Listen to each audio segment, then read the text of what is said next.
that? Nice, Cody. Nice. That's right. Good morning. Good morning. Good afternoon. Good evening. Depends. right. Depends on the time zone. Or some good like early morning for those in Southeast Asia or Yes. Australia. Yes. That's right.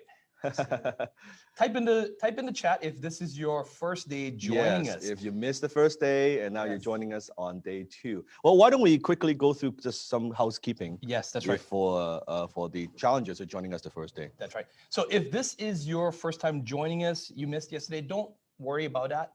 There will be the replays for those in the Facebook group.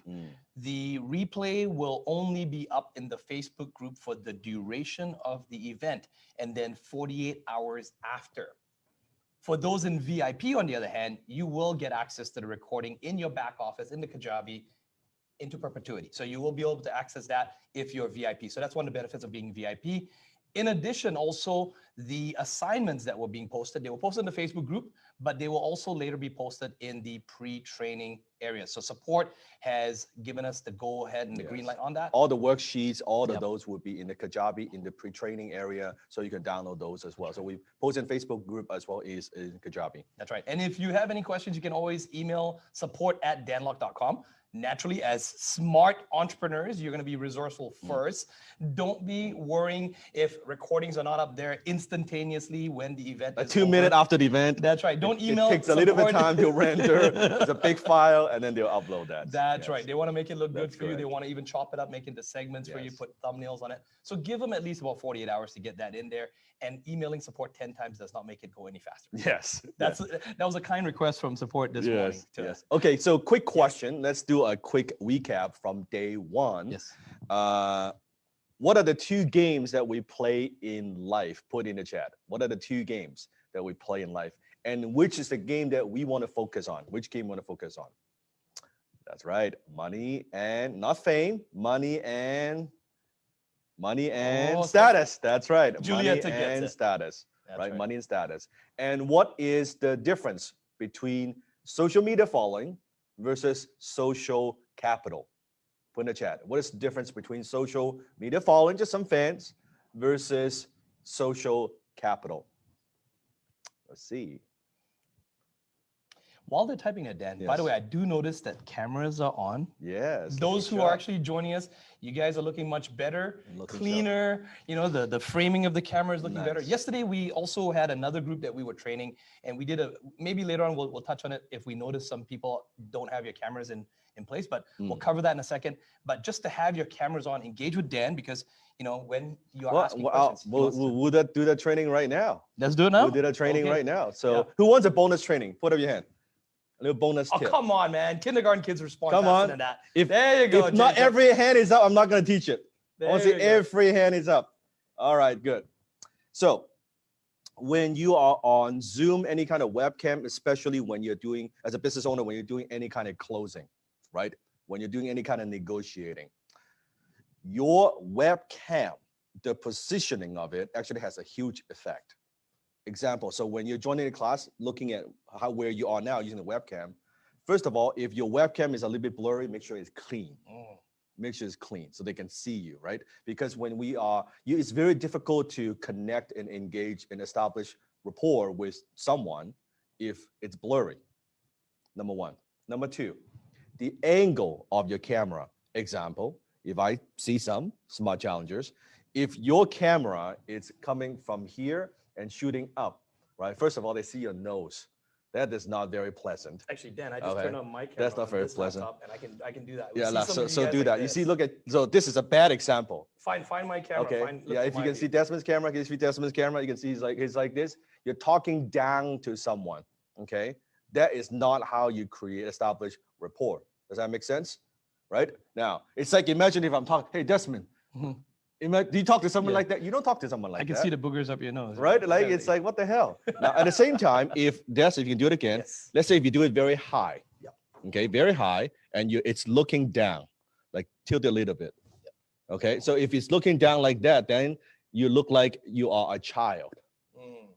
That's not good either. Too high and too low. Now, what is the end? Let's go break it down again. Yes. Now, on the other hand, if you have your forehead cut off, that's not good either. Oh yeah, like this. Yeah. Right? Because they're not seeing your full face. your body language. Imagine this. Okay, so imagine this. If you are when you're sitting, if I'm can we mute that? I think there's someone. Yep. Yeah. So if you are sitting like this, can you imagine if you're having a meeting, you're sitting like this? What is that projecting to the prospects? Oh yeah, we see people like this. What is that? Put it in the chat. What does that project? Okay. Not engaged, disinterest. Yep. So make sure you're sitting up and you're leaning forward. Do you see the difference from this to this? Oh, well done, Mo. Do you see the difference? You picking it up. Right? So it's little things, little body language like that. Oh, but does that affect closing ratio? You better believe it. It does. It absolutely affects closing ratio. So the position of your camera, how you do anything is how you do everything. Write this down. How you do anything is how you do everything. Oh, well done, Jacob. See you picking it up. So Jacob, from tilt here, your camera down a bit. You have to put some books underneath it. Lift it up. so if your desk is a little bit low, right? Put like some books and stuff, elevate it so it's eye level. I want to connect with other people. I want to connect with a prospect just like that. Now, for some, if your camera is too close, that's not good either. Because think about this, right? If I'm looking at someone, okay, so that's if looking at someone. Do you talk to them like this? Oh man. Unless you want to try to kiss someone. Right in my bubble, man. But then why the hell you have a camera like this? You don't do that, right? It's that polite distance, not too far, not too close, not too low, not too high. Boom. There you go. Every closing call, everything that meeting that you do, you adjust, right? You present. Now, for some, of course, we were all working from home, most of us, right? Yes. In the background, in Zoom, there's a feature that you can use and actually create a little virtual background so that if you, let's say you are doing the meeting, you're closing, you're connecting with in your bedroom, let's say, okay? Don't show people's bed. Yeah. Right? Don't show people your bed and your background, the bathroom in the back. No, just do a little virtual background in Zoom. There's a feature, boom, and now you have something. Yes. Okay. One more tip. Light. You know, have you ever seen those videos where they have like a very bright background in the background, and then you're like all a window? Yes, right. Kind of like wash out. We call that in camera terms. And then you look like they can't see your face. It's like you're like dark, right? That's not good. You want, if like say in a room, if it's sunlight, you want the light to be coming from this way. Okay, always coming from here, not from behind you. You want to come in from here. Yes, that's right. That's right. Beautiful. Yeah. So giving some good examples. That's right. Marcia, That's right. You're doing great. You know, Yes. even just in your pose, I know you're a little bit more casual look. Shan, if you guys look around and you look at Shan, the VIPs, he's got his white shirt and red tie on, and you look at his framing. It's so perfect there. like Elaine, I can see you, right? Elaine, just lift the camera just a little more. Just a little bit, if you put something underneath or something like that. Now, for those of you who have desktop, if you have desktop, get a little webcam from Amazon or something like 20, 30 bucks so you can adjust. Because a desktop, you can't do much. So get the camera so you position yourself right? Yep. And then just get a lamp or something, boom, in front of you. Now you've got the perfect set. That's right. Right? You can even get those ring lights for like 20 bucks. But don't point it at you. It's too hot. Yes. Point it away and let it bounce off the wall. That's it will right. actually light up your room quite well. And when I teach you to make video today, tomorrow, you would want some light on your face anyway, even you're doing selfie. Yes. It looks a lot better. That's why lighting, when you write this down, when it comes to making videos, lighting and audios are everything. Audio is absolutely critical when it comes to video. Your audience, they will be more forgiving when you have bad video quality. They are absolutely unforgiving when it comes to bad audio. Yep. They would not forgive. They would not watch. They will not tolerate bad audio. Right? Over 1,000 videos you've shot. You go into all the effort. You spend all that money to make this really nice video, edit it. But if the audio is off, oh man, like it tanks. It's a very, very picky, and they won't tolerate. Okay. Yeah. So little tip. Yeah. Jermaine, you're actually doing really good. I love the gold and black world behind you, but punch in a little bit more. Bring your camera a little bit closer if you can bring it closer to you. And if you see the too much of a gap from that's why don't do vertical. If you have vertical, don't do vertical. Yeah. Right? Do horizontal. And you don't want to have this much space on top of you. Milor looks good. Milor is good. He's good. Everybody's looking better. Okay. Yeah, way was better. Was that helpful? Put in the chat. Everybody's looking better. I like that. You see? right? We want you to be very professional. These are the small, subtle things that Everything. people will judge you when they get on a call They will. with you, They will. right? They will. Anthony looks they good. won't. They Yep. won't say they will, but they will. Yeah. Aaron looks good. Anthony will. looks good. Derek, not too bad. Maybe Nice. punch it a bit Everybody's more. looking Yep. better. I love that. Justin way- looks good. way Vincent better. looks good. Yep. Awesome. Jay looks good. Good. And some good. of you might have double screens. You might have a camera on this screen, Yes. and so Ah, be aware of that. Yes, right? yes, yes. If you have that, don't be having meetings like that. Again, if we have meetings, I'm closing. I'm Yeah. not gonna give Desmond just my. I'm the camera looking Yeah, this way, like, but you're looking at the screen I'm this just way. not gonna do that. Just think about if it's a real person in front of you. Yes. Would you talk to them that way? Yeah. Would you use your body language that way? You wouldn't. Yeah. Right? And it's the same thing. We never get a second chance to make a first impression. Like all these little tips when it comes to making video and content, it's very, very key. Mhm. Right? Bowl's looking good as well too. So those are the VIPs. You can scan around, look at your fellow smart entrepreneurs, right? And we're not critiquing each other here, but help each other out, Yes. right? It's about collaborations. We talked about collaborations yesterday. Yes. It's about collaborating with each other, support Yes. each other. And when we are learning, write this down. One thing I notice for entrepreneurs who are successful, one of the things that they have in common is most of the time they have a lot of enthusiasm because it takes a lot of energy to build a business. Wouldn't you agree? Yeah. It takes a lot of energy and effort and stamina. So in learning, this is something that Tony Robbins talks about called state management. State management means that if you want to master your life, you need to master your state, your emotions. And the quickest way to shift your state is your physiology and your body. Let me give you an example. If you think back in the school days, when you go to school, remember listening to a boring professor, Lectures. and you're like this, Yeah. and you're like taking, Or like even like lying down the this, table, you're taking this, right? So guess what? When you're learning in this kind of state, when you want to go and implement, you're gonna be like this. I'm excited. I'm motivated. I'm looking forward to implement. No, hell no, right?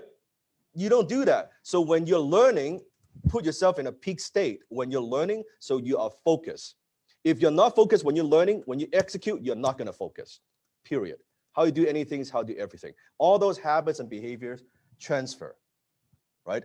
So when you're learning, guess what? If I sit, can you imagine your mentor, your teacher, I sit here like this. Yeah, I'm going to talk about day 2 and we're going to talk marketing and yeah, it's going to be good. I promise you that. It's going to be awesome. Or you're eating a pizza, You'll be tuning out. You'll be like, not paying attention. Me, it's here. You don't see it. Let me just quickly show. When here, the entire challenge, I'm sitting on the edge of my seat. I don't sit all the way back like this. Yep. Because this is very easy to get too laid back and lazy. So I'm sitting only half on my chair, my feet planting to the ground as I am presenting. I am like this for 3-4 hours. Actually, this is something an important lesson. See, for you, 3-4 hours. Right before TV interviews, because you've been on so many of them. This is like media training, by the way. Bar stool. This is media training. You're like you on notice stage. professional TV hosts, they sit on the edge of the chair. Yeah. They don't sit like that. They sit the sofa, half, just the butt on the seat on the side. This is all media training, right? Because it looks on TV, by the way, if you think you are normal, you're slouching on TV. If you think you're normal, on TV, you look like this. You're slouching. So on TV, you actually have to exaggerate, amplify more, and then on TV, you look like normal. Yeah. Right? So when I tell you I am 2 feet planting to the ground, you this like, look at this. This looks normal to you, right? This looks normal to you, yes?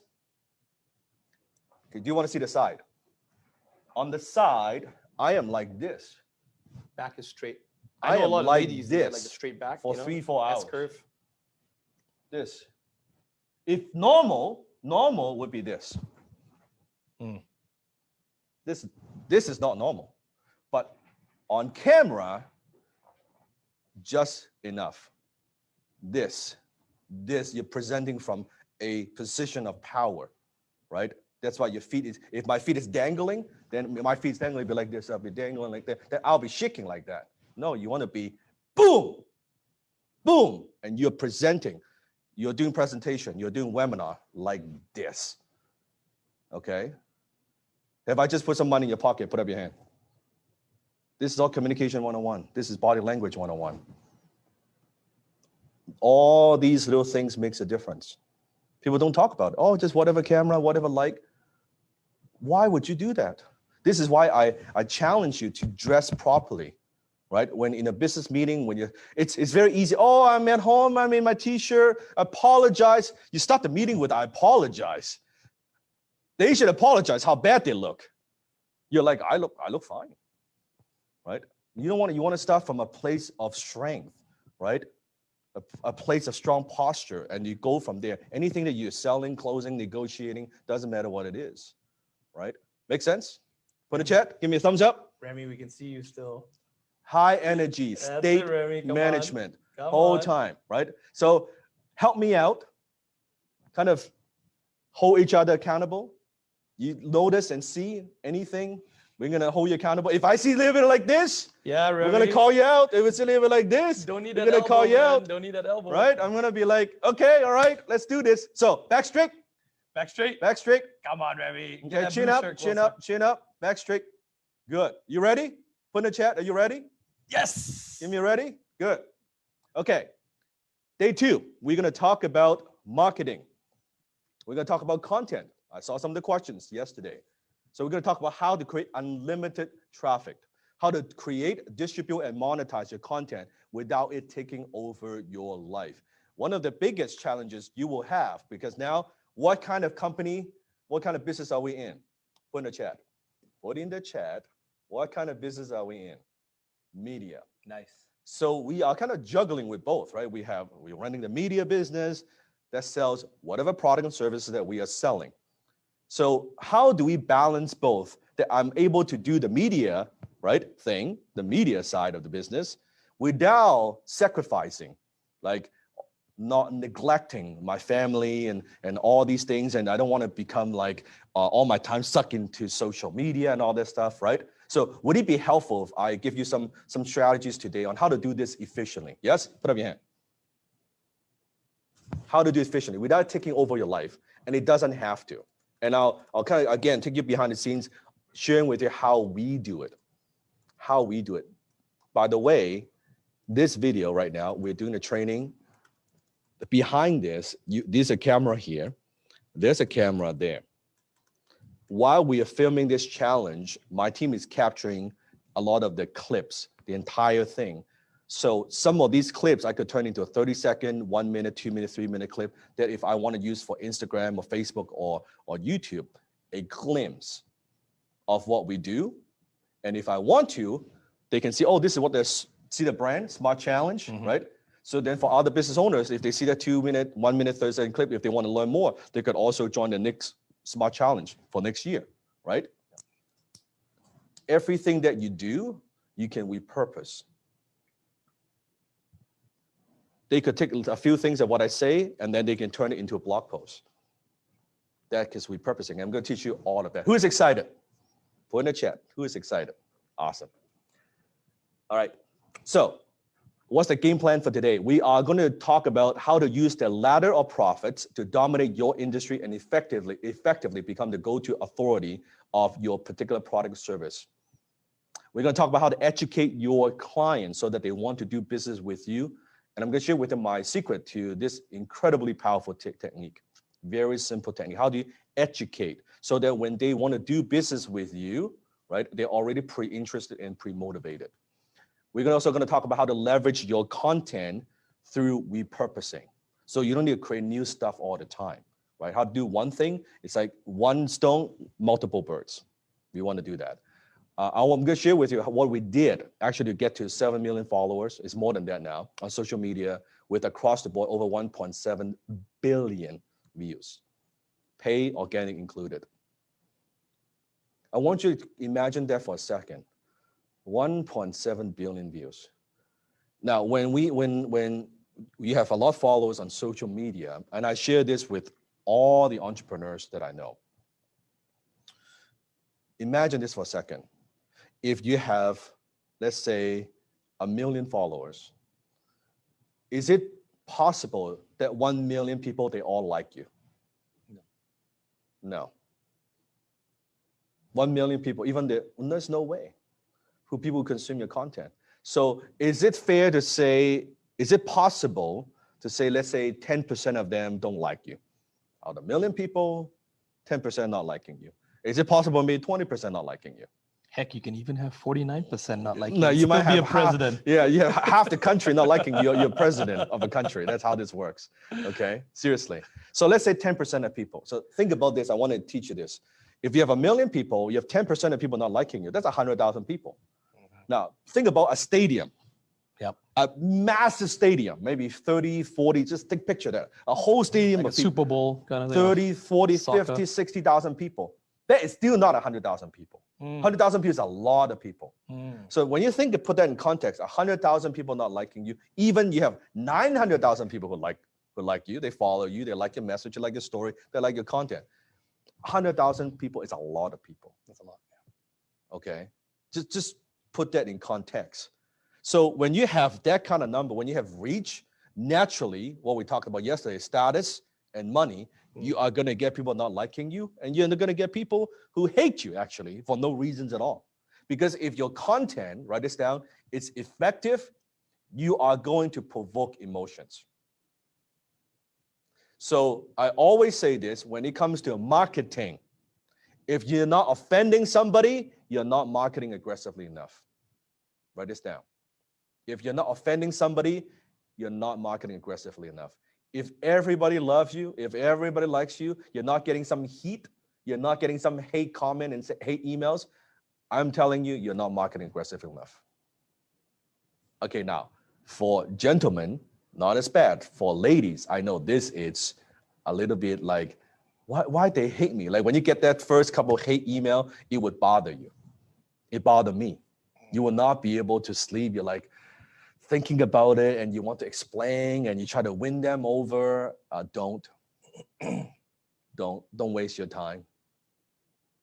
It would happen, and it's just all part of it. We cannot win over everybody. Can we agree on that? They will do stupid things. We cannot win over everybody. Oh, I mean, I've seen there's stupid things that I see you would not even believe. Fake accounts. They will make fake, like you will want to justify because they'll tell lies about you. Yeah. They will twist your words. They'll take something that you might have said in a recording and, repurpose just only a little bit and spin it in a different way. I've had emails where it's creepy. The person already and that's decimate. Hacking. Yeah. That's just decimate. Hacking my IP address, email. Hey, loser, how are you liking this video? Hey, I can see this is your IP address. This is your address at home, isn't it? I know you got kids. Like shit like that will come out. It's freaky, right? And you'll want to defend yourself. You'll want to come out. You really, and it will bug you. Like Dan says, it will bug you. But you got to have high EQ. It bugged me. You got to have very high EQ. Too. Yes. So part of your EQ, I want to prepare you as you grow your brand, as you grow your social media following. That's part of the game. They're just part of the game. So the best way is to, let's take a deep breath. Take a deep breath. Exhale. Ignore them. Just ignore them. Don't pay any attention. Don't give it any thought. Just completely ignore. You focus on your mission. You focus on your business. You focus on what you do. Mind your own business. Ignore all of that because none of that really matters. Should you report the haters, Jacob? Yeah. So, well, we definitely do, right? It's an ongoing thing. It's a little bit of a pain in the ass to do, but you have to just keep doing it. So eventually, as you get bigger and bigger, you can have systems. We have wonderful, amazing, loyal supporters, community members, people that always do the right thing, and they help us out there, the eyes and ears out there, and they support us. They do the reports for us. Yes. And you yourself, you're probably the strongest voice when you have to, so for me, it's just more of a routine. No different than maybe say every Sunday I do my laundry. Every Sunday I just check for these things and I'll just put in a report. It just becomes like just an automatic thing. I don't even think about it. Routine. Yeah. Yes. So knowing as we grow, we're gonna get some haters. Okay. And the bigger you are, the more haters you have, and the more successful you are, the more the stronger the hate. Yeah. Right? Because human beings, most people, right, their awareness is very low the emotions is a lot of jealousy, a lot of enviness, right? It's like you build something great, they want to pull you down, right? How many of you have people in your life, they're like energy drainers, they kind of drag you down, they're a little bit negative, right? That when you're doing good, they want to give you some negative energy, negative input, and kind of just like pull you back down to where they are. The story I tell all the time is the bucket of crabs, right? One day, a young boy walking, and he sees this fisherman, and he sees this fisherman was catching these crabs, and would put them in the buckets. And the young boy is like, "Oh, how come you don't put a lid over the buckets?" And the fisherman was like, "Well, I don't need to do that. If I only have one crab in the bucket, that crab could easily crawl out. But when I have a bunch of crabs in the bucket, the minute one crab tries to crop out, the other crab would pull that crab right back to where that crab was." This is the crab mentality. And this is the people around you. This is why your circle, who you surround yourself with, is so critical as a business owner. If you want to be a business owner who's running a 7-figure business, guess what? You got to hang out with people who are running 7-figure business. Who pull you up, not pull you down. Who will uplift you, not drag you down. You don't want to be like, not to put BNI down or anything. BNI which is a referral network, right? You were in it. Share a little bit of your experience, because I think that's useful. So we're even Dan knows Dr. Evan Meisner very well. I've interviewed him. He's amazing. Really genius, He's smart amazing guy. Done amazing things in the world. And BNI has supported a lot of local businesses, and it will continue to do that. It's a great network. But on the other hand, though, this is my personal opinion only. Okay, what I observed. I'm not, and so what I've observed is that not all business owners are created equal. Some are destined, that's what they want. They just want to remain relatively small. I think BNI, personal opinion, is beneficial for businesses that are under $1 million. When you are local, solopreneur, tradesman, you like the whole referral network and you depend on that, fair enough. But it's not one of those things that you can relatively scale. And if you are ever, this is a concept that I know Dan will teach you guys during the Smart Challenge, is to build a business that even if you never want to sell, you possibly could sell. It actually has equity, has value. Private equity owners, venture capitalists may want to come and actually buy your business. Even if you never want to sell it, build it as if, right? And you will build a better business. What I found in BNI is most of the business owners there, they just own a job. They come in there, it's very cliquey, they're very protective. It's like, oh, this is my seat, I'm the chartered accountant here, or I'm the the business consultant here. Which game are they playing? Money game or status? That is still a form of status game. Yeah. Do you see that? Yeah. They do good things. You can see the numbers. Oh yeah, we referred $80,000 in value, and so your membership, all phenomenal. It's good entry level. If you're just getting started and I would recommend attend a couple of BNIs, but eventually you'll find a diminishing returns. The amount of time and effort you put into it, some of you need that discipline to wake up early and be on those Zooms or be live in person and learn how to network and communicate with people. That's all fantastic. But if you want to go over $1 million, then BNI probably will at some point not be worth your effort and time. That's just my personal opinion. Yes. Yeah. So who you surround yourself with. So I want you to think about in your notes, okay? Let me give you, let's say 30 seconds. I want you to put down the top 5 names, the 5 people you spend the most time with right now in your life, including your kids, including your spouse, including your parents, the 5 people you spend the most amount of time with. Put that in front of you. Yeah. Give me 5 names.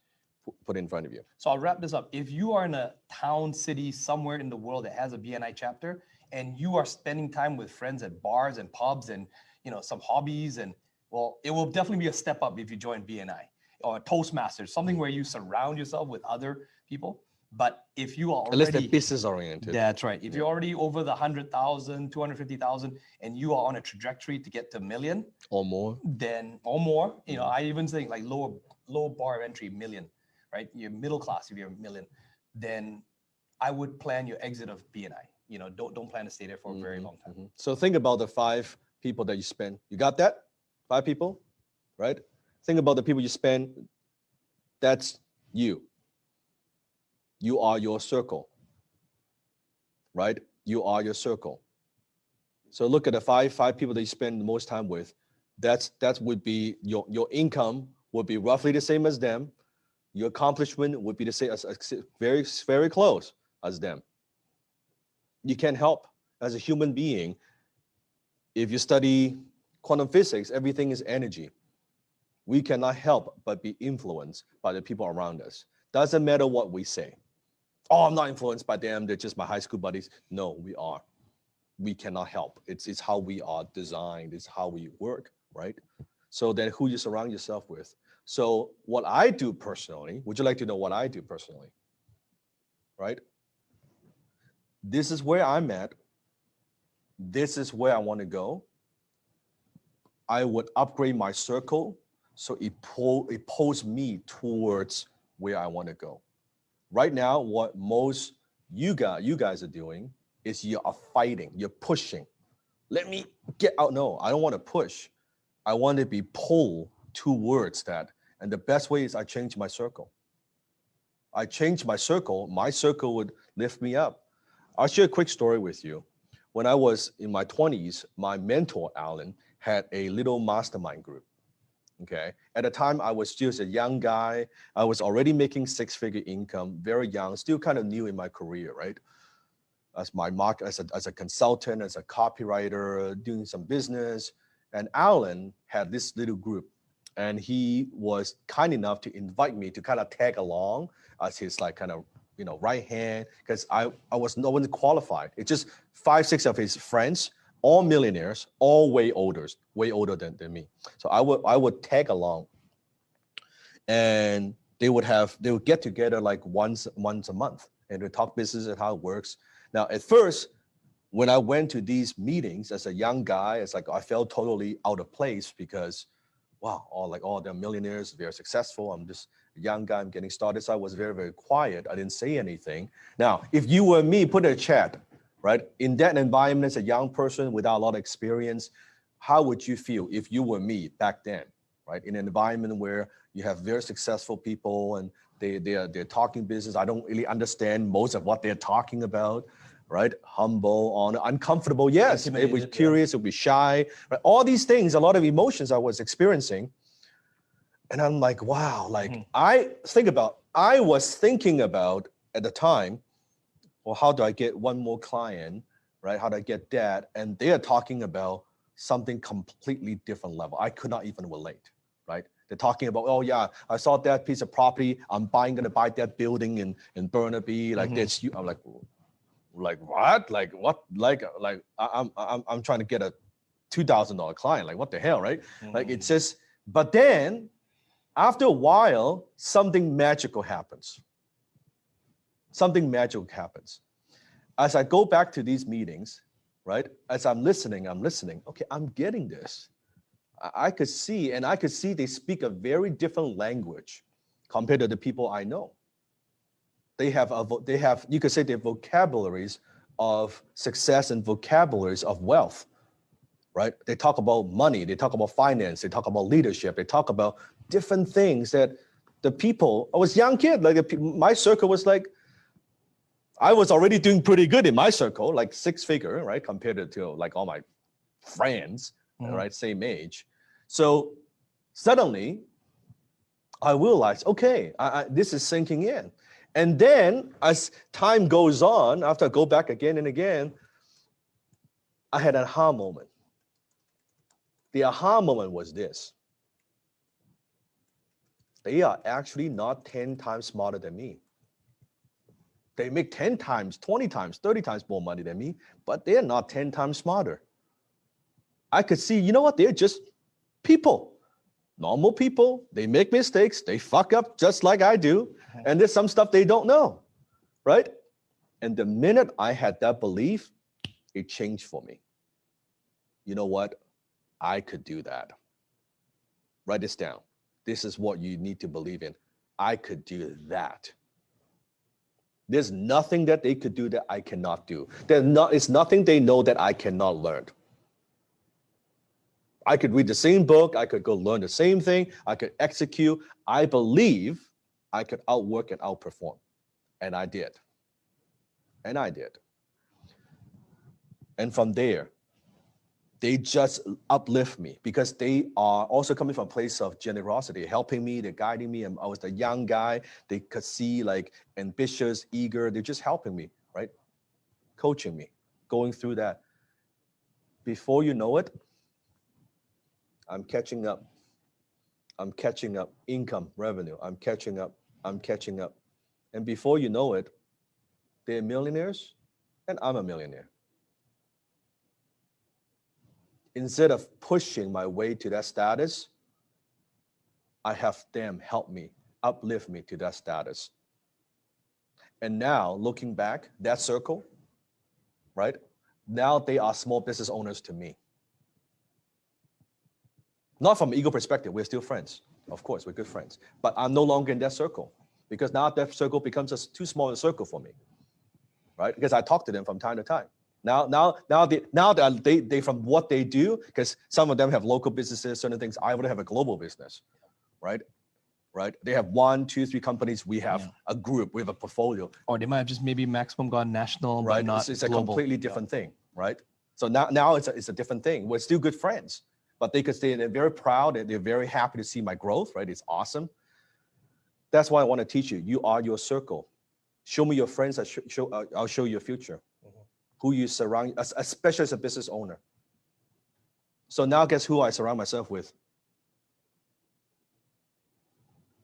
Billionaires. That's who I want to talk to. That's who I want to mingle. Because I want them to pull me up. I want to talk to someone who's built $1 billion company. I want their creativity, I want their genius to rub off on me, right? I want to get their insights. That's how I always do it. So in whatever area you find the best of the best, surround yourself with those people. And it's not a hustle thing. How many of you recognize that? It's being there, being present, and just observe. Just observe, let it hit you. Just like, wow. Because you would have no concept when you're thinking about how to get more leads. Suddenly, when you're talking to someone, building equity, have done an exit for 100 million, it changes you. Like, what? I'm trying to make 2K. You've done an exit for 100 million. What the fuck? What did you do? Tell me. Oh, he looks business this way. He builds his team this way. He chooses the industries this way. He was scaled this way. I never thought about that. Like, it doesn't even compute. Totally uncomfortable. But as I talk more and more and more and more, like, okay, it's different, right? It's different. So, Sifu, is this making sense? How important this is? Yeah. Right? That's the most valuable thing that you could do as a business owner. I think, if you look at some of the strategies that we talked about yesterday, one of the most important things as well was the interview, the podcast. Yeah. And I've been very privileged to be, in the initial days, I was the guy helping to coordinate it. And then I was also on, behind the scenes, behind the cameras. So I got to participate listening to those. Oh, yes. Right. And you should see like the amount of conversations that happens in the first 10 minutes or after the interview. Those are some of the most priceless tips. And then, of course, naturally, we went to masterminds, we joined, and when you're there, it makes you feel like you're the dumb guy in the room, the dumb gal in the room. You're the small fish in the big pond. Now, 2 things can happen. You can either, people with ego, they'll be like, oh, I know it all, right? Or you could sit there and be like, wow, man, I got so much more to do. Yes. I got so much more to learn. If I can just pick up one thing that's when you have lunch with them. That's when you exchange phone numbers with them. And the next time, so even just this morning, Dan sent me a message. This guy scaled a company from 300 million, 3 billion. Yeah. But he wants to learn about e-commerce. Sifu sends me a message, says, hey, Desmond, can you connect with this other guy? And this other gentleman, his name is Tanner, has scaled e-commerce companies to over 100 million. Okay. This guy is like the Russell Brunson, but in the e-com space. But I wouldn't have that contact with those individuals if we didn't associate in masterminds. And of course, I keep in touch with him. He's a 100 millionaire, but he's a father, he's got kids, and I still stay friends with him because he's part of my circle to learn about e-commerce. And when Sifu needs to make the introduction, just this morning, let's send a message. Just this SMS morning. message directly. Just said, hey, Tanner, good morning. How you been? Want to talk to you about some e-commerce? Have another billionaire that I want to introduce to you. Stuff like that, right? When your circle is like that. But how do you get to that? Go back to the interviews. Go back to making it part of your social media as you're building that up. Make it one of your pillars to interview, because that's going to open the door to the people that you surround yourself with. Yes. That's probably one of the best strategies we can give to you. If no matter what level of business you're at right now. So in the beginning, right? If you're getting started, right? Maybe your first circle is, let me hang out with people who are doing six-figure. You're not going to get there overnight. Yes, right? If you're just getting started, you're brand new startup, hang around with people who are making six-figure. Once you hit that six-figure, let me hang around with people making seven figures. Right? You're seven-figure. Let me hang around with people who are making eight-figure. When eight-figure, hang around with people making nine-figure or 10-figure. Right?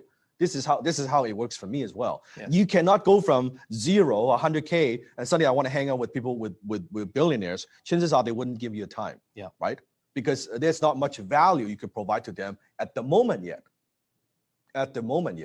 But later on, as you become more valuable in terms of contacts and network, more stuff you can bring value to the relationship, right? Not that they need anything from us, but you want to bring something to the relationship. And that's how you elevate your relationship. So if we are not very valuable as a contact, then it's very difficult to grow. So, and there are many, many different groups. Maybe in the beginning, you've got a few 100,000. BNI is perfectly fine, right? Yes. Those are perfectly fine. Local businesses, Chamber of Commerce, yes, right? That's fine. As you get a little bit more successful, maybe entrepreneur organization, right? Yes. EO, which you do $1 million a year, you can join EO, right? Or when you do more than, I think, 15 million a year, then it's like YPO, Young Person Organization, which both I'm a member of, right? So you grow to a different stage, depends, right? But in the beginning, but you got to hang around. So for now, think about this is the circle. You got to hang around one layer out, right? What is the next level of people I need to hang around with? Write this down. The next level, right? And then when you get to that, what's the next level of people I need to hang around with? Here's what you don't want. You don't want to be the smartest guy or girl in the room. You don't want to come in and say you're the big fish. If you're the big fish in your circle, it's the wrong lake. It's a wrong ocean. Okay. Actually, it's just a little pool. If you're the big fish in your little, you got to go out there and see the ocean. You want to be a tiny little fish in this, like, wow, look at what they have done, right? You should feel uncomfortable, and in some way, it feels a little like a beginner. Like there's a lot of stuff I don't know. Like you're here to learn. You're here to learn. That's right. If you're the smartest guy in the room, you got to leave the room.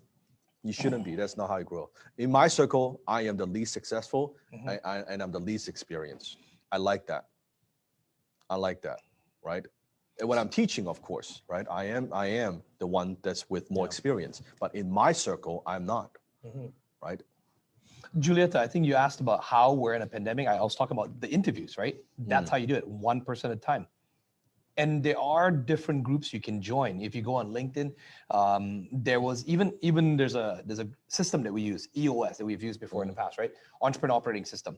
And even in there's a group on integrators that, and I joined one of those groups, and the organizer was doing live Zoom events, group Zoom events. So I just go there to associate everywhere. and be around other integrators and be around other people that, integrators and you see the visionaries, and I'm watching the way they communicate. Some guys, the visionaries, got certain patterns and what they need. Integrators, certain type of personality and what they do. Yeah, just find it. If you actually start thinking about it, like if you like a car, if you like a BMW or you like a Porsche or you like a, I don't know, whatever, a Ford, you start seeing it everywhere. If you like a Tesla, you start seeing it everywhere. So if you start thinking about how do I improve my circles, looking for your circle, right? A new you will circle. find it. You'll find it. You don't look, the circle's not going to come to you, just so you know. Yeah. If you're so caught up in your business every day, you wake up every day and you're busy and all you think is reactionary. All you think about is, my list for today, my schedule for today. You get so stuck in your business. If you spend as much time, write this down, working on the who, not just the what, you will be way more successful. Successful entrepreneurs work on the who, not just the what. The who comes in two parts, who you know and who you are.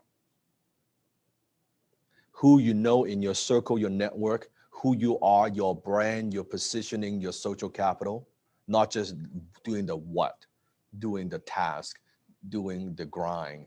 We're not talking about that. Think about how much time you currently, think about your task you spend on doing the what versus working on the who. Think about the percentage. Struggling entrepreneurs, they spend all their time working on the what. They spend no time working on the who. They say, I don't have time. No wonder they don't have time. They spend all the time working on the what, not the who. I spend most of my time working on the who. Who do I need to know? Who do I need to contact? Who do I need to reach out? Who do I need to be? And then sometime working on the what. It's priority. Does that make sense? Put in the chat if that makes sense. Yes. Is that sinking in? Good. Good. Thumbs up. Yes. We're also going to talk about why you should get serious about content automation. We're going to talk about content automation, how to use technology to automate your content, how you can do it actually very cost effectively without building this massive team. Who likes that idea? We can do it this cost effectively when you're getting started. You don't need to hire this person and this person and this person. You don't need to do any of that. Right? I'm going to share some resources with you that you could do that as well, some websites that you could go to. And then I'm also going to share with you the 7 steps to multiply your reach and revenue without losing your mind. Because as you create content, different platforms, it's very easy to get overwhelmed, right? I want to make sure that I give you a system that you could follow. Now, this is the same system that I have used in the beginning to multiply my reach. As we get bigger, now we have this whole media company and all these, production team and all these divisions. Now we're at a different level. However, as Desmond shared with you, in the beginning, it was just him. It's one camera, very, very humble beginning. It was just that. It started off with that. Yeah. We didn't have this overnight. This is actually just recently. Yeah. It was I'll tell you what camera. It was a Canon T6i. And it was a cable lavalier that was, I don't know, $25 on Amazon. Yeah, that was it. And I brought my soft boxes, the lights, which I was using before. It was a couple $100 or something. Yeah, a couple $100, yeah. Yes. Put in the chat, is that doable for you? Couple light, buy a little camera, maybe selfie, iPhone, boom. We're in business. Let's start off with that. Don't let the fancy equipment and all those things, don't let that stop you. It's nothing to do with that. Get started first. Hone your skill, right? Get it going and get it started. It's doable. So let's take a look at social media, social capital, and the whole different types, spectrum of the platforms, okay? I want you to think about back in the days, we have birthday cards, we have photo album, we have social gathering, and now instead of having the photo album, you send a photo to grandma. What do we use? We use Facebook. Facebook has replaced birthday card. Put in a chat. Okay, I'm curious to see. Yeah. When was the last time you actually physically buy a birthday card, write it, put a stamp on it, and send it out? I want to see. Wow. 20 years ago, 3 months ago. That's nice, Bo.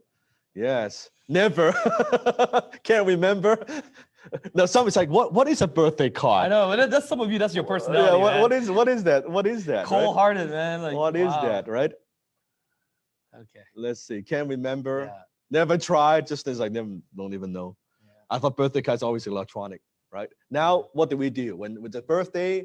What do? We go on Facebook. Yes. Happy birthday, right? We type who does that? You type a little message in Facebook. Actually, now these days, man, on your birthday, social media is a boom, killer. It blows up. Yeah, right? You can't do anything. It's like all the messages come in. So photo. What about photo album? Right? When was the last time you actually print out photos? Right? Maybe you go to Walmart or something, you print out photos, you go to there and you kind of put it in a photo album. When was the last time you did something like this? It's been a long time. 4 years ago. Last month, nice. I like that. I think about 4 years ago. Yeah, Costco. I used to go to Costco. It's nice, and I think it's a nice thing. I have a photo album myself for certain photos. I like that. Very long time ago, 10 years ago, Christmas last year. Okay, so you notice how social media is shifting and changing the way that we communicate and also the way that we remember something. Yes? Yes. Right? So Facebook becomes a very integral part of our life, has replaced birthday card, photo album, and social gathering, right? We hang out now on Facebook. We hang out in Facebook group, right? It changes. What else? Twitter. Twitter has replaced the gossip, news, and tablets. That's where we go to Twitter's for, right? That's where the short news, gossip, celebrity, what's happening. Sometimes even traffic. I think if people Right. check their traffic, like what's going on. Yes, right. It's quick. It's short. Yeah, some accident. Twitter. What else? Yeah, politics. I think Twitter is definitely. Blogs have replaced newspapers. Okay, again, put in the chat. When was the last time you bought newspaper and actually reading it, maybe enjoying your coffee, physical? Let's see. When was the last time you actually bought a newspaper? Put in the chat. 3 years ago, never. 1 year ago, 8 years ago, never. 15 years ago. Yeah. Bought newspaper yesterday. Jacob, awesome. Where can you get newspaper? Where are you gonna get it? Yeah, now these days, where do you get the newspaper? But you can get it from grocery stores sometimes. You Really? can still No, some okay. of them. Yes. Let's see. Years ago, before lockdown, got subscription. That's nice, nice. Good. So Asian markets always have it. yeah, they do. They do. Asian market, the free newspaper. Yeah, they but do. that's because the old people like to take the newspaper to do wrapping, other things with it. It's always the old grandmas like they're taking the free newspaper too.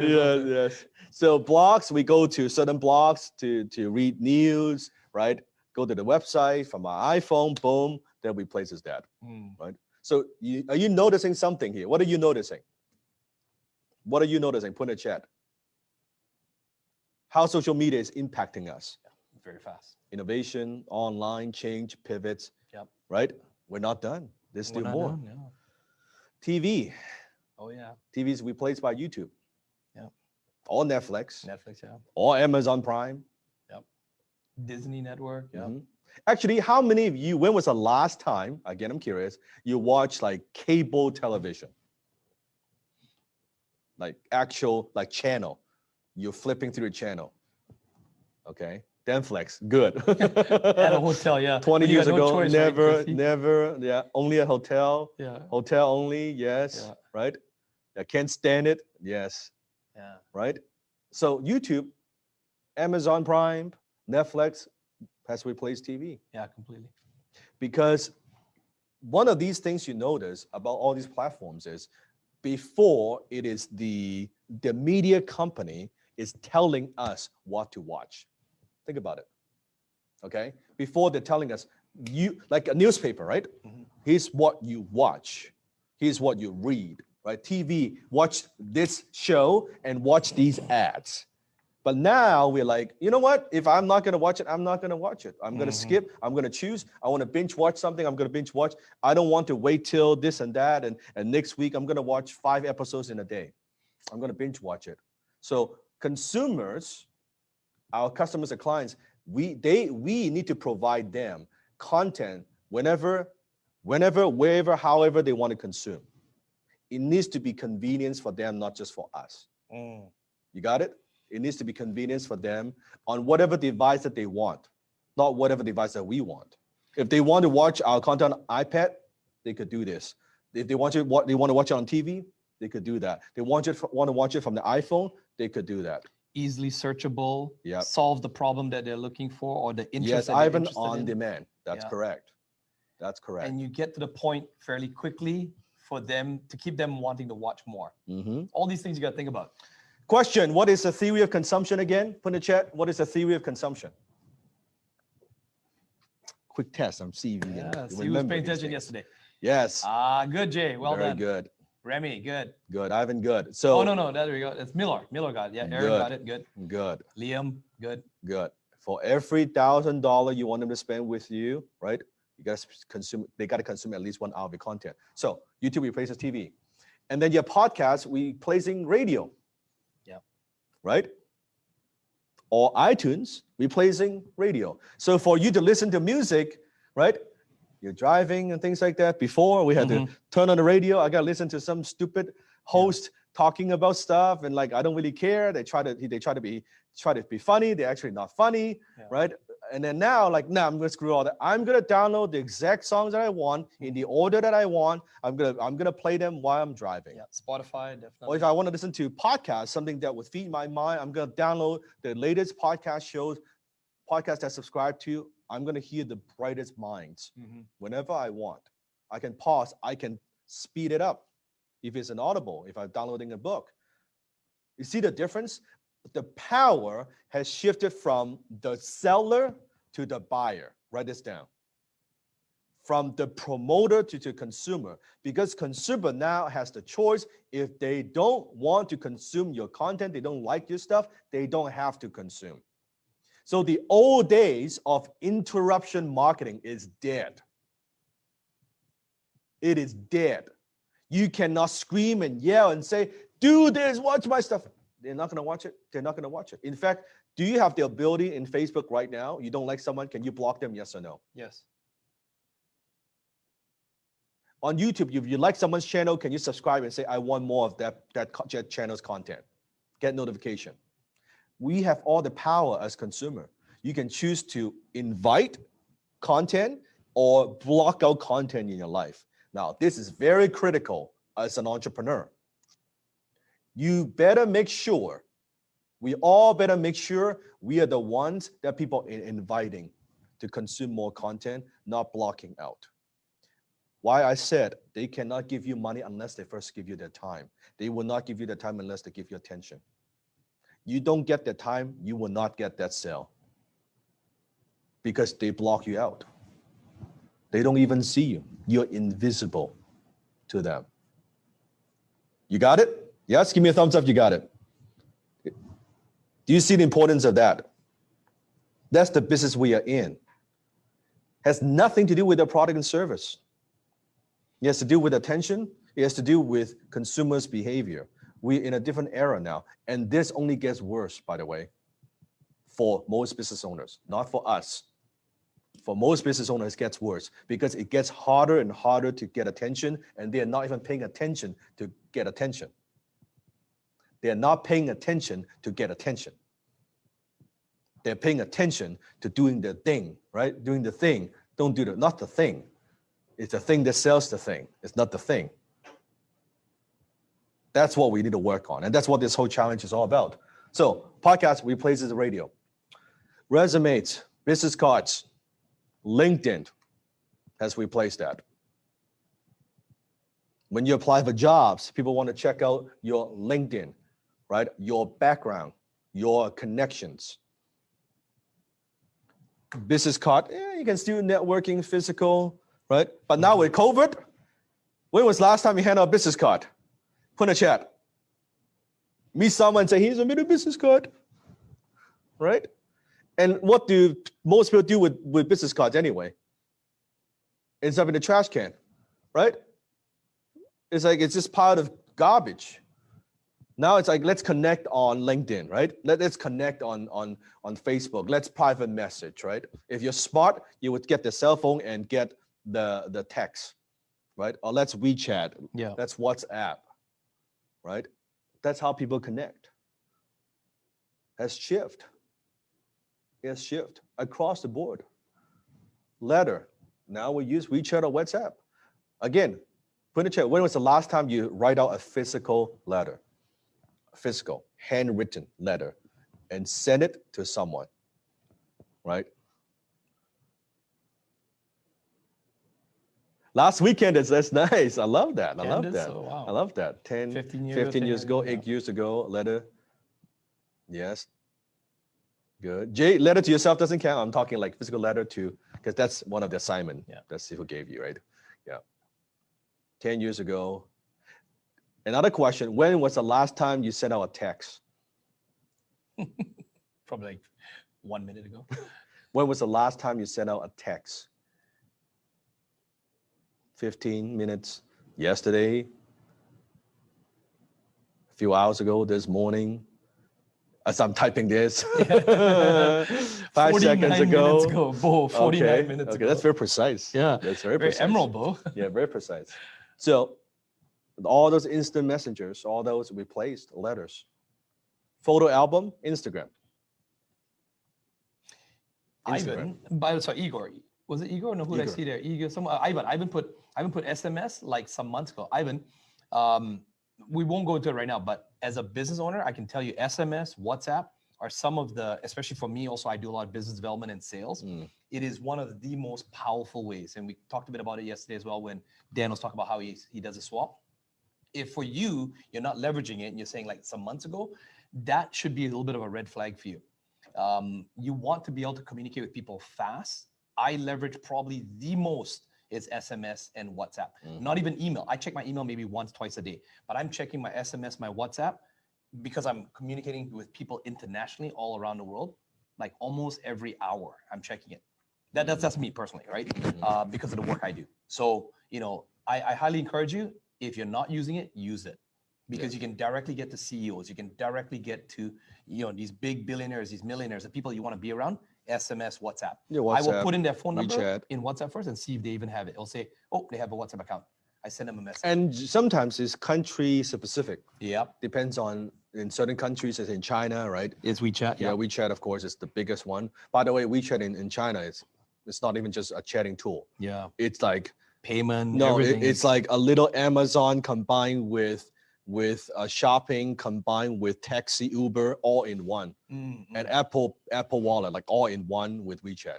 People have no idea. In China, without WeChat, you can't even do anything because everything is just beep.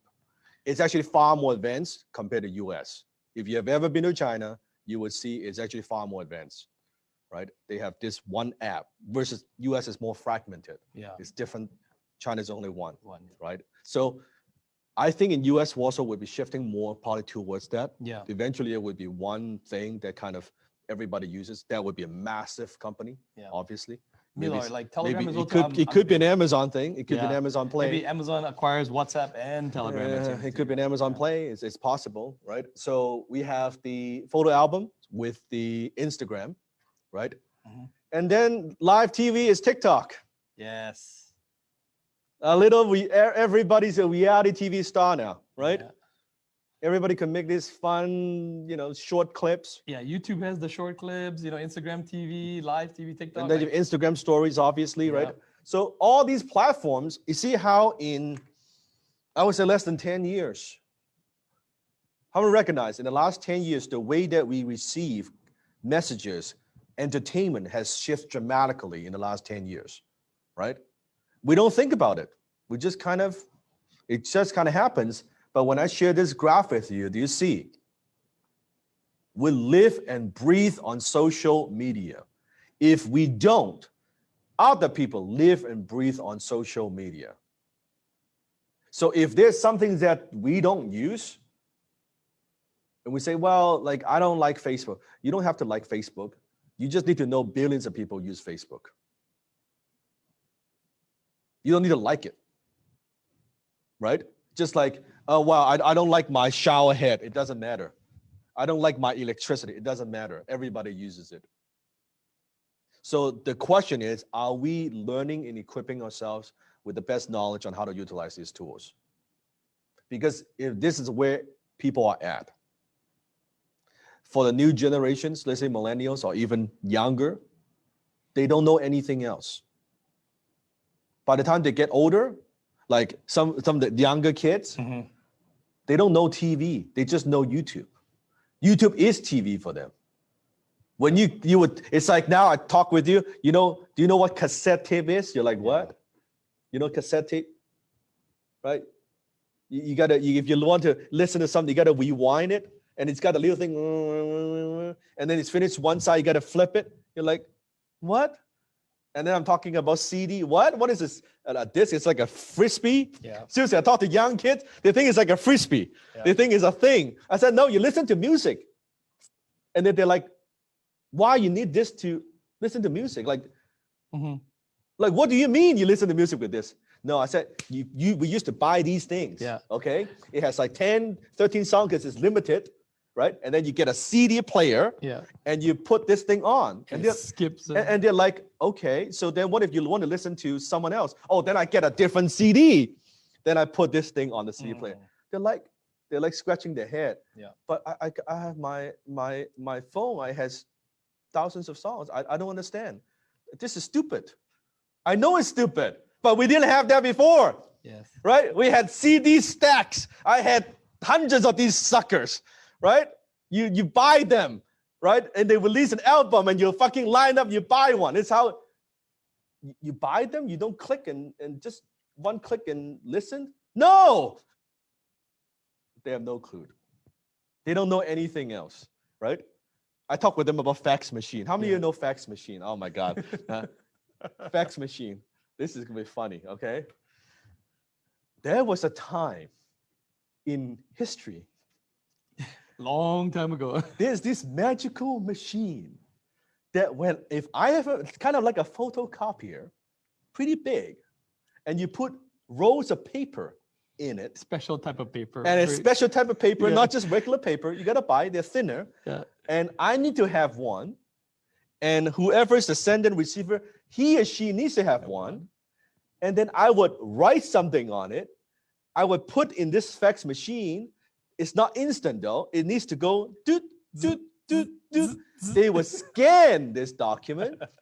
And then it magically gets sent to someone else who has a similar machine. And it would go doot, doot, doot, doot, doot. And it would run out of ink. It will run out of paper. So you got to buy new rolls of paper from time to time. It's called fax machine. You talk to young kids. They're like, I just send you a text. they're like, why don't you just text? Like, isn't it more environmental friendly? Just DM the person. Just like, DM. That's what they'll say to me. Like, just DM. It's like now dating, right? Yeah. You know, remember the good old days dating? You actually like meet a friend at a party, right? You meet someone, oh, he's my boyfriend's a girlfriend. You get to meet. Now the dating, let me slide a DM to someone. Yeah. I'm going to slide a DM to someone. Or it's That's a dating. Right, I'm going to slide a DM. I'm like, what the hell does that mean? Well, that's how we meet. Like, that's how young kids meet nowadays, right? Kids these days go like Dating has changed. Everything has changed. What happens to the good old time buying a drink and I have a coffee? No, I mean, I'm so old school now. Yeah. I feel so old school, right? That's why I have the gray hair, right? I have the gray hair. But how do you understand what I'm talking about? Time has changed. The new generation, they have no idea. They will not know a lot of things that we know existed because they grew up with the phone. That's it, right? They grew up with that's their world. And this is what they're used to. They don't know anything else. Like, why do I need paper and newspaper and get my hands like dirty and stuff? Makes no sense, right? Why do I need to wait? Write this down. Why do I need to wait? They don't want to wait. Why do you need to wait for this thing to? No, when I want to watch it. I don't want to wait. So what happens is consumers, because of technology, has become extremely impatient. Thanks to all the platforms, they've trained us to be impatient, right? It's like I remember back then traveling on plane. Yep. Really, really back then, you could kind of like select certain movies. Oh yeah. And they would play it. You don't actually have a choice. Yeah. They have a certain schedule. You're That's on right. a plane. Remember those? Huh? Oh my They would have God. a schedule. Kind of, I will play this movie during this time, and you kind of okay. I've watched that before, but what the heck? I'm sitting on a plane for a few hours. I watch that, right? But now they can pick and choose. Actually, I got a quick story. Short sidebar on this one. I'm not claiming glory on this. I don't have the proof on it. But back in 1988, so I was still in Singapore at the time. My dad worked for Singapore Airlines. He was a chief engineer, chief avionics engineer. And if you know about the airlines industry, Singapore Airlines was one of the richest airlines. Every airplane they would purchase from Boeing or Airbus, they custom built. They never just buy the plane as is. They buy a 747. My dad would fly to Everett, and him and his team engineers would custom build the airplanes. They would put in all kinds of fancy things on it.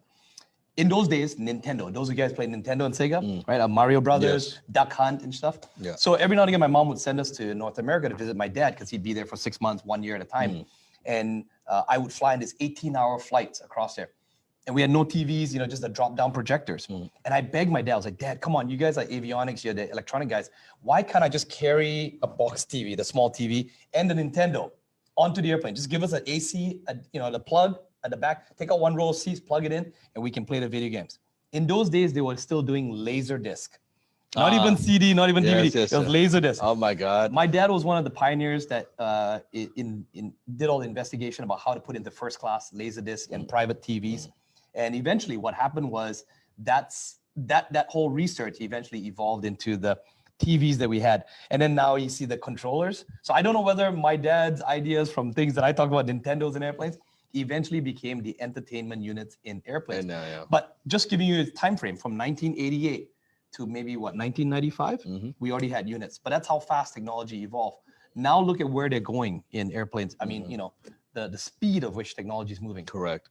The question is, when you're an entrepreneur, how do you leverage that? How do you make money knowing what the market is asking? Same with all these things that you're seeing here. Do you want to be someone that's in, this is a kind of being riding along with the wave, or you're ahead of the yeah, it's Netflix and planes and very, very soon. I mean, they are still working.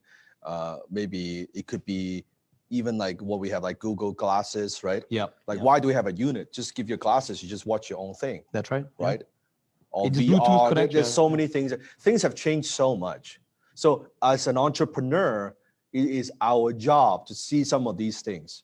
Now, part of it, why social capital is very powerful, I'll share with you my perspective. I have a lot of young people watch my content. I'm talking about like high school kids, okay? Because I could see from, just from the analytics, right? I don't look at the next 1 year. I look at the next 10, 20 years. So think about this. If they grew up kind of quote unquote, grew up watching my content on business, on sales, on entrepreneurship, that high school kid, when he or she became entrepreneurs, I'm grooming the next generation of students and clients and customers because they don't know anybody else. They watch my grow up watching my content. They've already watched my content for 4 or 5 years. That's beautiful. And some of them could be started some kind of a tech company that I could invest in. I could be part of, right? As an investor, I'm looking for that 1, 2, 10 entrepreneurs. I'm already doing that. That's social capital. So don't think so short term. Yes, with this group of customers, I'm thinking the next, like it's like I'm thinking the fan base, not just the parents. Yeah. I'm thinking about their kids. Right? Because I'm at an interesting age, right? Not too old, not too young, right? Kind of like that. So even when they grow up in 5, 10 years, I'm still 40 something, maybe 49, 50, I'm still okay. Not like I'm 70 years old. I'm like, okay, I could still connect with the kids at Grandpa 50. Dan. Yeah, no, it's like Uncle Dan, maybe not Grandpa Dan, but Uncle Dan. It's still okay, right? So it's okay. So I could see that, but I want to give you the perspective. That's how I think about these things, right? And I do have some of the younger students, like in even high-tech closing, William's one of the right? youngest, You know, very young, 14 years old. 14 now, He joined when he was 12, Yeah, like it's like learning closing from, it's amazing. I wish someone was teaching me closing when I was 12. Where would I be today? My goodness, right? Amazing. So like, it's amazing that like the parents, they're consuming content, learning from me, but the kids, right? Your kids are watching my content. It's the same idea, right? So depends on your demographics and who you serve, right? You gotta think about that. Your content. Think a little bit longer term. Because when you think about now, we have at the moment of this challenge on YouTube, over 3 million subscribers on YouTube. Now think about 10 years later, how many subscribers I would have. Put in the chat. How many subscribers? 300 mil. Think about in 10 years, conservatively. Right? I think 300 million is a bit too crazy. I don't know about 30 million, 20 million. Let's say 20 million subscribers, 30 million subscribers, right? How many of you agree? That's a lot of people. That's a country on its own, right? Like seriously, it's a lot of people. So when you think about that has that compound interest, that ripple effect. This is massive. Like to be able to do that, to have, now in my mind, my end game, okay, would you like to know my end game? Using the social capital in the future, then if there are different causes I want to support, I could easily do that. Because if I'm a nobody, I want to support a cause, no one gives a shit. But if I'm influential and say, hey, there's a Make-A-Wish Foundation, there's Children's Hospital, there's something I could support, just the name, like I can get attention for any cause that I want to support, right? But we can't do that without social capital, right? Without that, it's very linear, it's just by myself. But when I have that, then I can, if there's innovation causes I want to support, right? If they are healthcare type causes I want to support, if they're education type causes I want to support, I could do that. Not only giving money, but I could give my time and attention to it, right? And using my influence. Yes, this is a very good cause. I have 30 million followers on YouTube. Let me create content to bring more awareness to your campaign, to what you do, right? And the good thing is not only now, not just getting support from me, but they're getting support from what I've done in the last 5, 10, 20 years. Does that make sense, right? There's value in that. There's value in that because I would not, I'm 40 years old, almost 40 next year. Next year I'll be 40 years old, right? I will not be spending the rest of my life just building business and stuff like that. There would be a point where, maybe when I'm 55 and I'm 60, I'm like, you know what? I've done all that. I've built all that. I want to spend the rest of my life just doing something else, right? Just supporting, maybe running my foundation, kind of like you look at what Bill Gates and Buffett does, right? There would be at the point where I'm just like, I'm good. I want to spend the last, 10, 15 years of my life on earth doing something else, right? There will be that tipping point. So that's my end game. That's for myself, what I want to be, right? Make sense?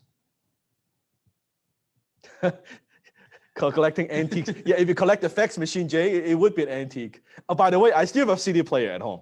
Yeah. I still have a CD player. And a cassette recorder, yeah. I do have a Because we need to play. It's a CD and cassette. I still have that machine, right? Because I have some cassette tapes. That's right, some old stuff. I do. Zig Like Ziglar's on old training, right?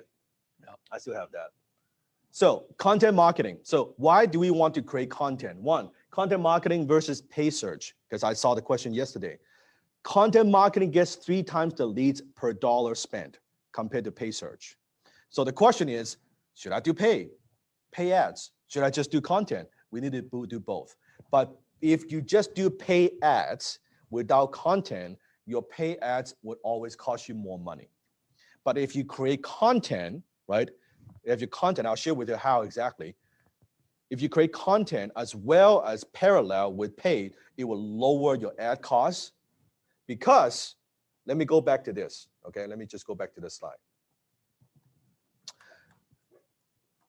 Here's how your clients and customers buy. Here's what they don't do. They say they see an ad. Think about how you buy, okay? Think about how you buy. They see an ad. They click on the ad on Facebook. They go to your web page. Great. Here's my credit card. Let me enter the number. I'll buy something. That is a very, very tiny percentage. That is a ready to buy, ready to go buyers. You hit them the right time, right offer, just everything is all lined up. They're ready to buy. Very rarely that happens. Here's what it actually happens. They see a Facebook ad. Okay, that's interesting. They opt into something. Okay, then they check you out on LinkedIn. Right? Let me see what this is about. Well, maybe does he have a podcast? Let me go to the podcast. Let me go to his website and just read the blog. Oh, it's got some interesting stuff. So many reviews. Then I see a YouTube video that pops up. Okay, let me go to that, right? And then you saw Twitter notification, boom, they go to that. Or maybe I follow him on Instagram. Well, I don't see that. And then I see a story. And then from the story, then maybe I join a webinar. From a webinar, then I buy. And that could even take 2 years. I mean, Shen, you're on there right now. Shen, just do a wave on the camera. Yes. Right? About 2 years ago, when Dan was still actually Shen is, I know he's also, I see Shen's booms all the time. Shen, can you unmute? I want to love to have you say a few words. Yes, sir. Definitely. Thank you, sir. Shen, with when did you join HTC? Learn closing from me. Less than 2 months.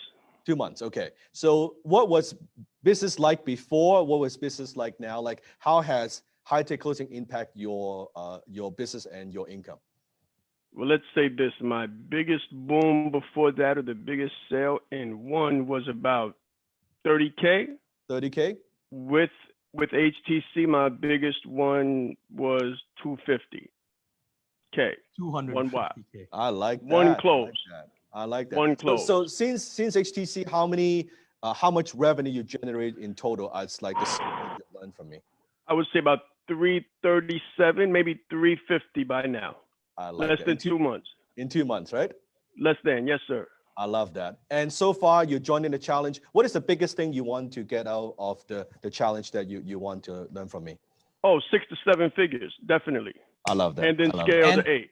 And Shad, I'm not going to reveal what you disclosed to me privately, but you had a very troubled childhood. Oh, And very definitely. troubled, even middle age, and you had a kind of come to Jesus moment. You know, with even as a dad with 5 kids, your life was on a trajectory. You were self-destructive, right? At one point. Very, very much so. Very much so. When I listened to Dan's story about being he called himself the punk kid who didn't have very much at all. You know, it resonates. It resonates with my story indefinitely, and also the fact that millionaires, the majority of millionaires right now are first generation. That resonates with me as well. Awesome. So I follow the example. Like you said, Dan, I follow the example, and I'm looking to get pulled up. Let's go. Let's go. I love that. 2 months, not bad. It's good. Let's hit that 7 figure. I like that. Yes, sir. Congratulations. Very proud of you. Thank you very much. Definitely. Thank you, sir. Thank you. So goes back to think about how your customer kind of bounce back and forth, right? You see that? This is how they are. Think about it's like what is this pinball machine? Yes. Like they're like this. They go to one thing, boom, boom, boom, boom, boom, boom, boom. This is how we are. It's think about isn't that what you do? You see something, you do research, you Google it, you go bounce back and forth, boom, boom, boom, like this. Now the question is, if this is think about this is like a massive social media pinball machine, right? Boom, boom, boom, boom, boom. How many of these things you have to catch people? Let's look at a different example. They search you out. You got no YouTube. You got no Twitter. You got no Facebook. You got no LinkedIn. I see your ad, but you got nothing else. You have one article. You have one post on social media. You don't have a whole lot of history on social media. All these creates a lot of resistance when it comes to buying from you, because you have not utilized the law of consumption, the thief of consumption. There's nothing for them to consume. So even though there's intent that they're interested, we have not given them enough content to be able to make the decisions. Make sense, right? There's not enough stuff. They see this, you don't have this, you don't have this, we don't have presence, right? And without presence, people are very reluctant to buy, right? They're just very reluctant to buy. So think about this. We have the social media bank, but really the buyer journey is like a pinball machine, right? On the other hand, let's look at a good example. They see your Facebook ad. They click on it. Oh, they see that you've got LinkedIn connection. You've got content on LinkedIn. Awesome. Looks great. They see your YouTube, you get content, they are subscribed, they're connecting with you, they're consuming at their own pace, right? Oh, they're curious. Let me see what are you like in personal life. Let me follow you on Instagram. See who you are as a person, right? Boom. Oh, that's interesting. He's got a family, she's got a family, right? On the YouTube, they see some of your interviews with other podcasts. You've been on other podcasts, maybe even not your own podcast, and they could see that. That's interesting. Your circle of friends are successful like people. From all of that, now like, I want to buy. I want to do business with you, because they come to their own conclusions. Right? They're comfortable. Write this down. You have to give them comfort. And the comfort is knowing, hey, you know, this person has been around, right? This person gets some credibility. This person has done all that. So very, very critical. Comfort. Right? Boom, boom, boom, boom, boom, boom, boom, boom, boom. And don't worry if I know this feels so daunting. I'm going to give you the 7 steps so it doesn't feel daunting. Right? You don't need to do all of these at the same time. I don't do all of them at the same time, but we got to start with just one, right? Let's give them that one thing, right? I'm going to teach you how to do one thing, and then that's why we need to multiply your reach, and then I'm going to share with you how do you repurpose your content. So it's actually easier than you think. Who likes the idea? It's easier than you think. It's not as daunting as it feels like it. I know it feels like, oh, there's so much. How do I do that? It's not like that at all, right? I wouldn't teach you that, because that to me is not applicable. I want to teach you something that's practical. You could say it's doable for me, right? I can do this tomorrow. I can do this today and start that, right? And that would be part of your assignment today. Okay. Content marketing generates over 3 times as many leads as outbound marketing and costs us 62% less. Question: why do you think content marketing generates more leads versus outbound marketing and costs us less? See if you know the answer. I've already given you the answer, but I want to see if you kind of make connecting the dots, right? Connecting the dots. Why? why content marketing is more effective. Less interruption. It's authentic. Close, trust, comfort. They get to know you. Yes. But there's something deeper. I want to see if you get story, that. demand-driven, constant flow. People don't like to be sold. They love close, to very buy. close, very close, very close. They're looking for it. Transparency does not come across as an ad, though. Yes. It's specific to your audience needs. All those are correct. Those are very good answers. Yep. Those are very good answers. Because when you are doing an ad, now I'm not saying don't do ads. I do ads too. Do ads. But when you're doing ads, it's interruption marketing, right? If you see a Facebook ad, you're scrolling your feed, boom.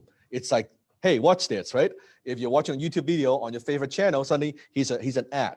You can skip sometimes, but so it's interruption. On the other hand, content marketing, they are searching and they're consuming content that they want to consume. So think about when you're interrupting someone, their guard is up. It's like, you think about fighting stance, like the guard is up here, right? They're protecting. Like these are the sales messages, they are resistant. Versus when they're consuming content, they're like this. Because they're consuming content, they're like this. Like, oh yeah, I'm searching. It's their idea when they're consuming content. When it's an ad, it's you're imposing your idea on them. Does that make sense? Like this is psychology of marketing, right? When it's their idea, oh yeah, no problem. So it's like this versus this, right? Yes, that's correct.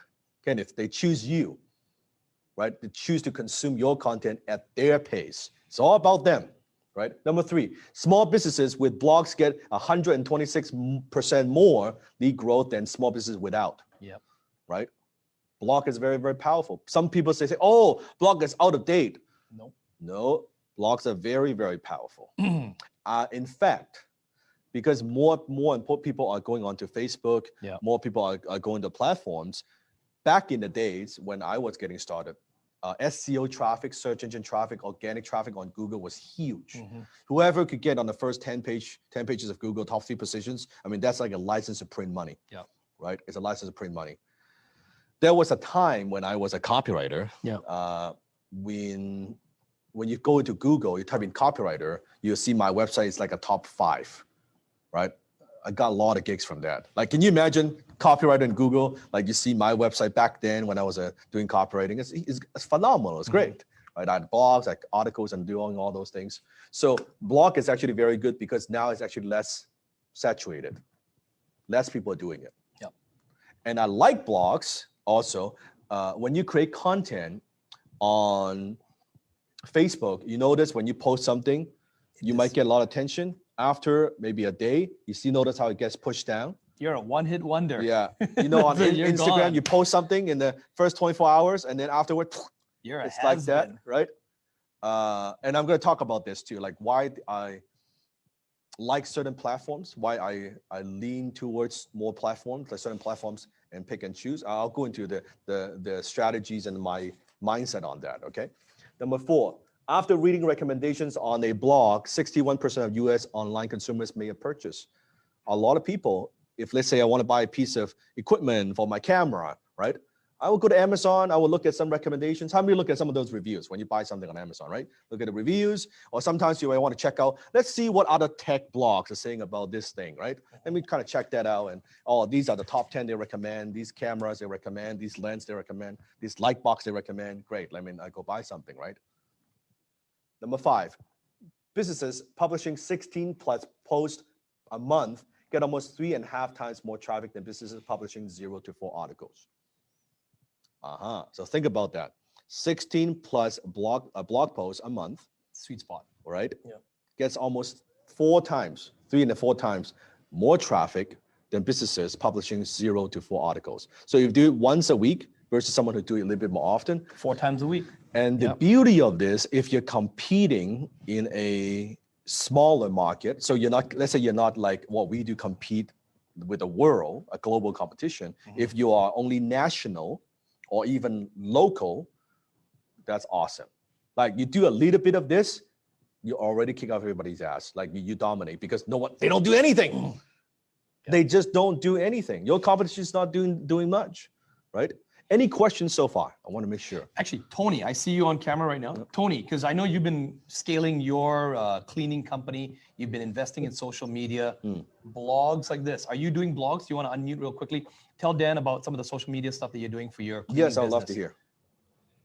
No, we are not doing these blogs here. We are, I have somebody that does them for me, the blogs. Yes. But not myself. So Yep. Okay, good. Yeah. Good. But you got something at least in place, right? yeah, we have something. We have at least twice a month. We're doing blogs, but it's Okay. not me. It's somebody else doing Okay. it for me.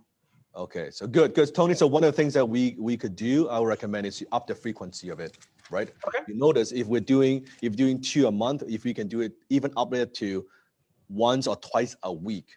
And one of the things that when it comes to cleaning, you could share processes, right?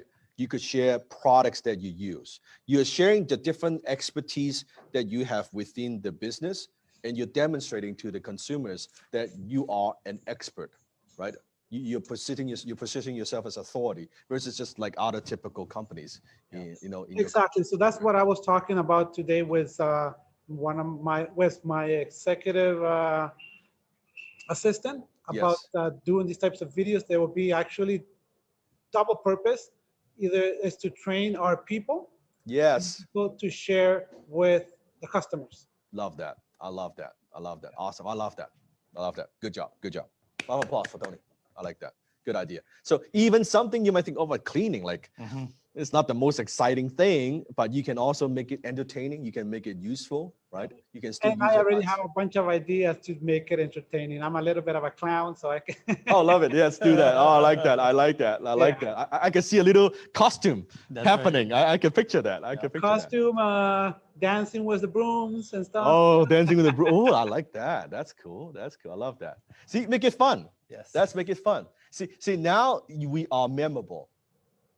Now people don't forget us, right? Can get their money unless they get their time, and can get their time without getting attention. You'll hear me keep saying this again and again and again because this is the focus. Awesome. Exactly. Okay, perfect. Thank you. Thank you, Tony. So let's talk about the ladder of profits. Pay very close attention. Pay very close attention. Ladder of profits. There are many steps to this. As a new business, right? Any startup business that you're getting started, a lot of business owners, they start off with what I call instability. That's the very bottom of the ladder. Instability. That means you don't know when the next client's going to come from. You don't know when the next commission is going to come from.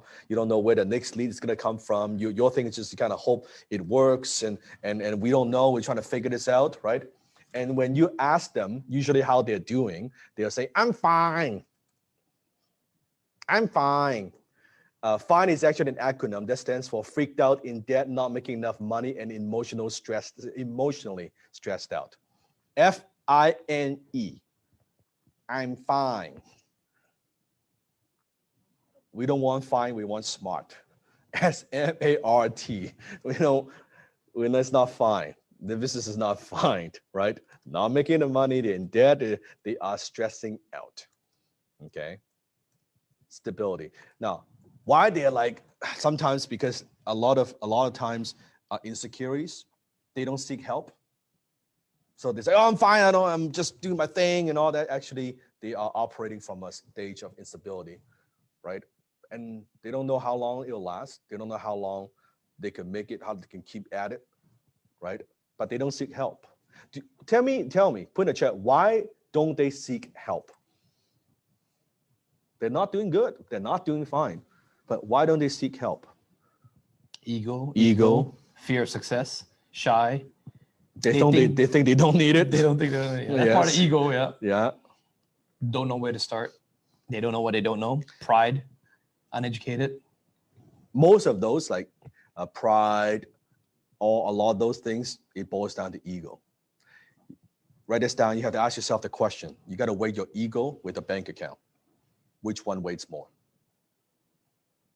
Ego versus a bank account. And most struggling business owners, they weight ego more than they weight their bank account. Because personally, as an entrepreneur, as a CEO, I want to get all the help that I could. I don't care where it comes from. In fact, I will learn from my competition. I buy from my competition. Ask Desmond. Yep, all the time. I buy all their stuff. I spend money with them. I go to their training. I learn from everybody because I'm not like, one of the things I learned in business, and I think this is counterintuitive, but it's a very profound lesson. I don't have to like that person to learn from them. Can you write this down? I don't have to like someone to learn from them. Versus if for some, if you have an ego, I don't like that person. I don't like the way she sounds. I don't like the way he teaches. I don't like this. I don't like this and I don't like that. I'm not gonna, nah. I don't care about any of that. Because I operate based on the principle, write this down, the principle of the slight edge. If that would give me a slight edge in life and in business, I'm all for it. I don't have to like the person. I don't even need to agree with their philosophies or their values. It does not stop me from learning from them. And yet, doesn't it stop most people? It stops most people. I don't like that person, I'm not gonna, no, I don't have to. I buy from the people, even who attack me and badmouth me. Who would do that? Julieta's going, Yep. Yeah. The one who badmouthed me, I won't name names, Yep. right? I buy their training. Chances are they will never buy my training. And you'll never see Dan badmouth anyone. And you do not see one single video on my social media badmouthing anybody. Yeah. No. They'll do it. They'll do it to Dan. They'll do it to me. I will never do it. I will never do it. I don't need to do it. I buy from them, right? I take the high road. Why do I buy from them? Have you heard of the saying, you want to keep your friends close but enemies closer? How do I beat them if I don't know them inside and out? What are the chances of them knowing my materials? Because the ego is so fucking big. I'm like, no. I would study their materials inside and out. I would want to know the business. I want to know how they run the business. I want to know everything. So I spend money. I get the stuff. You look at my shelves, my bookshelves and all that. I have everybody's stuff. I buy everybody's stuff. That's how, this is the art of war. That's right. Sun Tzu. Surveillance. Right? You have to know.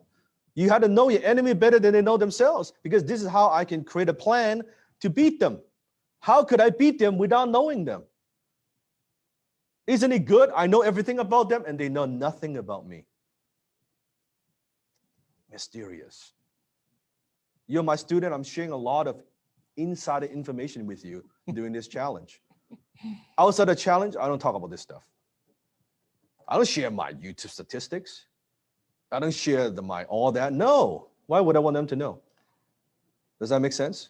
Right? If I'm trusting you that you keep it here, right? What happens in the challenge stays in the challenge, right? I don't want this floating around on the internet. Yeah. Can we agree on that? Put up your hand, right? I'm trusting you as my student. I'm giving, right? Everything I've got. I don't hold back. Yeah, Cody, no names mentioned, no comment. Yeah, no comment. You know who they are. No, yeah, but I have their stuff. People are shocked. They're like, I studied their stuff. I've always studied their stuff. Why do you think what I do is good? Because I study. It's like, it's a very interesting comment I hear all the time. One of the most interesting comment I hear from all my students. They study this person, they study that person, they study that person, and then they finally find me. And then they stay. Because they said, I don't need to go hunt and search anymore, because I've done all the work. I know the materials inside and out. And I've taken that combined with what I have. I take the best. By the way, I don't have original ideas. I don't believe. I think creativity is highly overrated. I am a synthesizer. I'm a synthesizer. I learn from the best, and I observe, and I see the scenario, and I put together what is the most practical. I'm not an original thinker, far from it, right? So I don't invent, I innovate. I take what is good, I make it better. That's my whole gift as a CEO. And I'm good at simplifying and teaching to my students. That's what I'm good at. right? But I'm not an original thinker. I don't want to be, because when you go to the bank, they do not ask you, I'm sorry, sir, I cannot deposit your check because I'm not so sure if this is your original idea. So we cannot cash this $1 million check. Do they ask that? No, right? They just take the check and they deposit the money, right? So learn from everybody. I learn from everybody. That's why I don't bad mouth. I learn from everybody. I invest, I buy their stuff. I'm the easiest to sell to. I'm like, oh, that's good. Let's buy it. Let me study that. Let me study that course. Man, I have so many courses. It would shock you how big my library is. Like my team's like, do we have that? Yeah, I have that. Mhm. Right? I have that. I have that. Yeah, I have that book. I'm always talking about it. I read that. Mhm. They're like, how could it be? How could you have everyone's stuff? I just have everyone's stuff. Yeah, when did you make time to go? Yeah, through like it? I just have everyone's stuff. Like I just do. Right? I just know. I have also combined with a lot of the library my mentor gave me, Alan gave me. So we have a huge resources. Yeah, master. I like that. I like that. A master modeler. Yeah, model success. Don't try to do so. Instability, ego gets in the way. So, ego versus bank account. And then the next level is invisibility. You are the world's best kept secret. No one knows that you exist. The marketplace doesn't know that you exist. You're very good at what you do. You provide good service. You care about your clients. You do your very best, but you're the best kept secret. People don't know. And you wonder, oh, how come they don't appreciate? How come they don't pay attention? Well, it's not their job to pay attention. Invisible. Anything below those, like anything those two, not good. Not good. And then you have what I call marketability. Marketability. Now people actually want what you sell. So from invisibility to marketability. When you are marketable, it means that, hey, you're doing some business. Maybe you're doing 100K, 200K, right? You're getting some traction. Write this down. You're getting some traction. People are buying from you. You're not at a point of scale yet, but it's kind of working. A lot of lifestyle business falls under this category. A lot of self-employed falls under this category, right? You're a real estate agent. You have some clients. Coaches. They refer somebody, or you're a coach. You do get some clients here and there. You pay the bills. It's nice, but you don't really have a business yet, right? You have, at best, a high income career. Right? At best, at that point. And that's fine. Yeah, insurance. Yeah, insurance agent, you go from there, and that's perfectly fine. So marketability. And then you have credibility, the next level of that ladder of profits, credibility. Now people know, like, and trust your brand, meaning they prefer you. So you think about a real estate agent, right? So someone who is helping someone, let's say first time home buyer, they have some referrals. Now you're kind of the top agent in the office, right? Let's say Remax, you're kind of one of the top, the top dogs, right? You're winning some awards. You're doing quite well. People kind of, oh yeah, that agent is known for luxury property. That agent is known for investment property or apartment complex, like boom, boom, boom. Like you kind of a name. So people know you, like you, and trust you. Most people don't get to that. They do not even get to that. They're just kind of stuck in the invisibility and instability, right? They kind of break through that. By the way, what is the quickest way to break through that? If you're below the line. Content marketing. Be Skill. visible. Social capital. No. Create content. No. Attention. No. Those, yes, but no. What is the quickest way to break through that? Leverage the credibility of others. Ask for help. Kingpin strategy. Yeah, it's tactical. A lot of my students, the tactical. What is the quickest way to elevate? Yes. The who. You hang around with people who have already done that. Surround yourself with people who have already done that. So if I'm a real estate agent, if I'm like instability, I want to hang around, spend time with, give me the number one agent in the office. That's the guy I would follow, I would shadow, I would learn from, I would carry the briefcase. That's the one I want to surround with. And then I want to connect with other top agents in the area, in the other offices, in the different brands. That's what I want to do. The ones with the credibility, who is the marketability. top Yeah. one, top two in different Remax, right? What's the other brand? Here we have McDonald's, Realty. We have number ones, right? Yeah. I would, if I was in that business, that's what I would do. Yeah. Because they've already done it. Sotheby's, yeah. I want to know what they've done. Right? They've spent 20 years doing it. I want to extract the best practices so I could do it in way shorter period of time. That's why I said I'm a synthesizer. I don't want to figure this shit out. They've first spent 20 years figure this thing out. Hang around with them, right? And then you maybe wonder, but why would they hang out with us? Because we don't ask. We just don't ask. I just ask. All these relationships I have, I just ask. I've been a billionaire, I ask. I mean, someone's built a huge, massive company, I just ask. And before you know it, you form a relationship, I just ask. And I add value and add value and add value. And I'm not asking for a favor. I'm asking to connect, and then I add value. I never ask them for anything. Not for money, not for contact, not for nothing.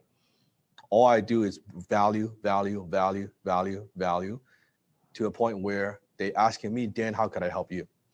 You've brought so much value to what I do, to my organization. What can I help you with, right? And before you know it, you form a relationship. Online and offline, by the way, it doesn't have to be physical. A lot of those relationships, a lot of them just virtual. And that's great, right? So credibility. And then you have visibility. Visibility meaning not just in your circle, but kind of outside your circle, right? You are everywhere, right? They could see you, right? If they type in example, I'm going to go back to real estate agent example. Yeah. They type in, let's say in Vancouver, in my case, a Vancouver real estate agent, boom, you're there, right? They go to YouTube, Vancouver real estate, boom, you are there, right? Dan, Amador has a question here. So is hanging out on the internet with a mastermind group yes. be a circle? Yes, yes. It's not especially during COVID right now, right? Doesn't have to be physical. Yep. No, it doesn't have to be physical. It's who you are spending time with and who's influencing your thoughts. Yes. That's the key thing. How consistent is it? Is it just a one-time thing, who's or maybe once a month, thoughts? once a week, right? That frequency also is important because it helps to brings you, it's top of mind. You know, sometimes you might attend these masterminds for 2-3 months and nothing clicks. Then all of a sudden, one day you're like, oh, I've been hearing them say this for 3 months now. Now it's relevant to me. It's something that's, you know, an actual real life situation, which I've heard a couple of times the other millionaires, the other, you know, successful entrepreneurs talk about. Now it relates to me. I know who to go back and ask to get that help. Yes. Yes. Jay's asking, joining high-level mastermind is the best investment for lower levels. It is for me. I'm in board advisors, I'm in EO, I'm in YPO, I'm on a number of boards, right? Yeah. People sometimes they think, but you know, Dan, I don't know how can I get access. If you don't know how to get access, just buy access. Yeah. It's the fastest way to do it. Many of you go trip up on the money. Just buy access. These masterminds, they're anywhere from the lowest I've ever seen, maybe like 10,000, but on average, I would say 25,000 USD. Many of you already will trip up on that. That 25,000 scares you. You're like, oh shit, you're calculating, you're being all cheapskate and stuff. No different than coupon clipping. It's like, you tell me 25,000. I remember it was 2 years ago, a couple of years ago. See with Dan. Dan had asked me to, you know, instantly. It's like, okay, Desmond, need you. It's a big influencer, kind of some people consider a competitor, but I, you know, joined his mastermind. Even though I only attended once, paid $25,000. Just like I was like, okay, pay 25,000. Okay, done. Pay. Let's go. Castle, you know, go meet Dan Pena. 26,000. Okay, go. Even though I got my ass kicked, it was a very painful experience, right, to go there. But it was like the most expensive, painful experience. But it was good. It was good. It was you guys one day will understand. It was a good. And again, I'm not telling you what you should do. I'm just telling you what I do, right? Because to me, I think one of the philosophies I have, besides of course operate the principles like edge, I like to buy speed. I really hate to try to figure shit out on my own, right? Like if I want to figure out something, like even LinkedIn, I just hire a world-class expert to help me with my LinkedIn, because I think my LinkedIn will improve. Like I don't really want to like go through school of hard knocks. I just go hire the best. Now you may be thinking, but then you're in a different position. You know, you have the resources, so you could afford that. It's the chicken and egg thing. It's because I go to the best.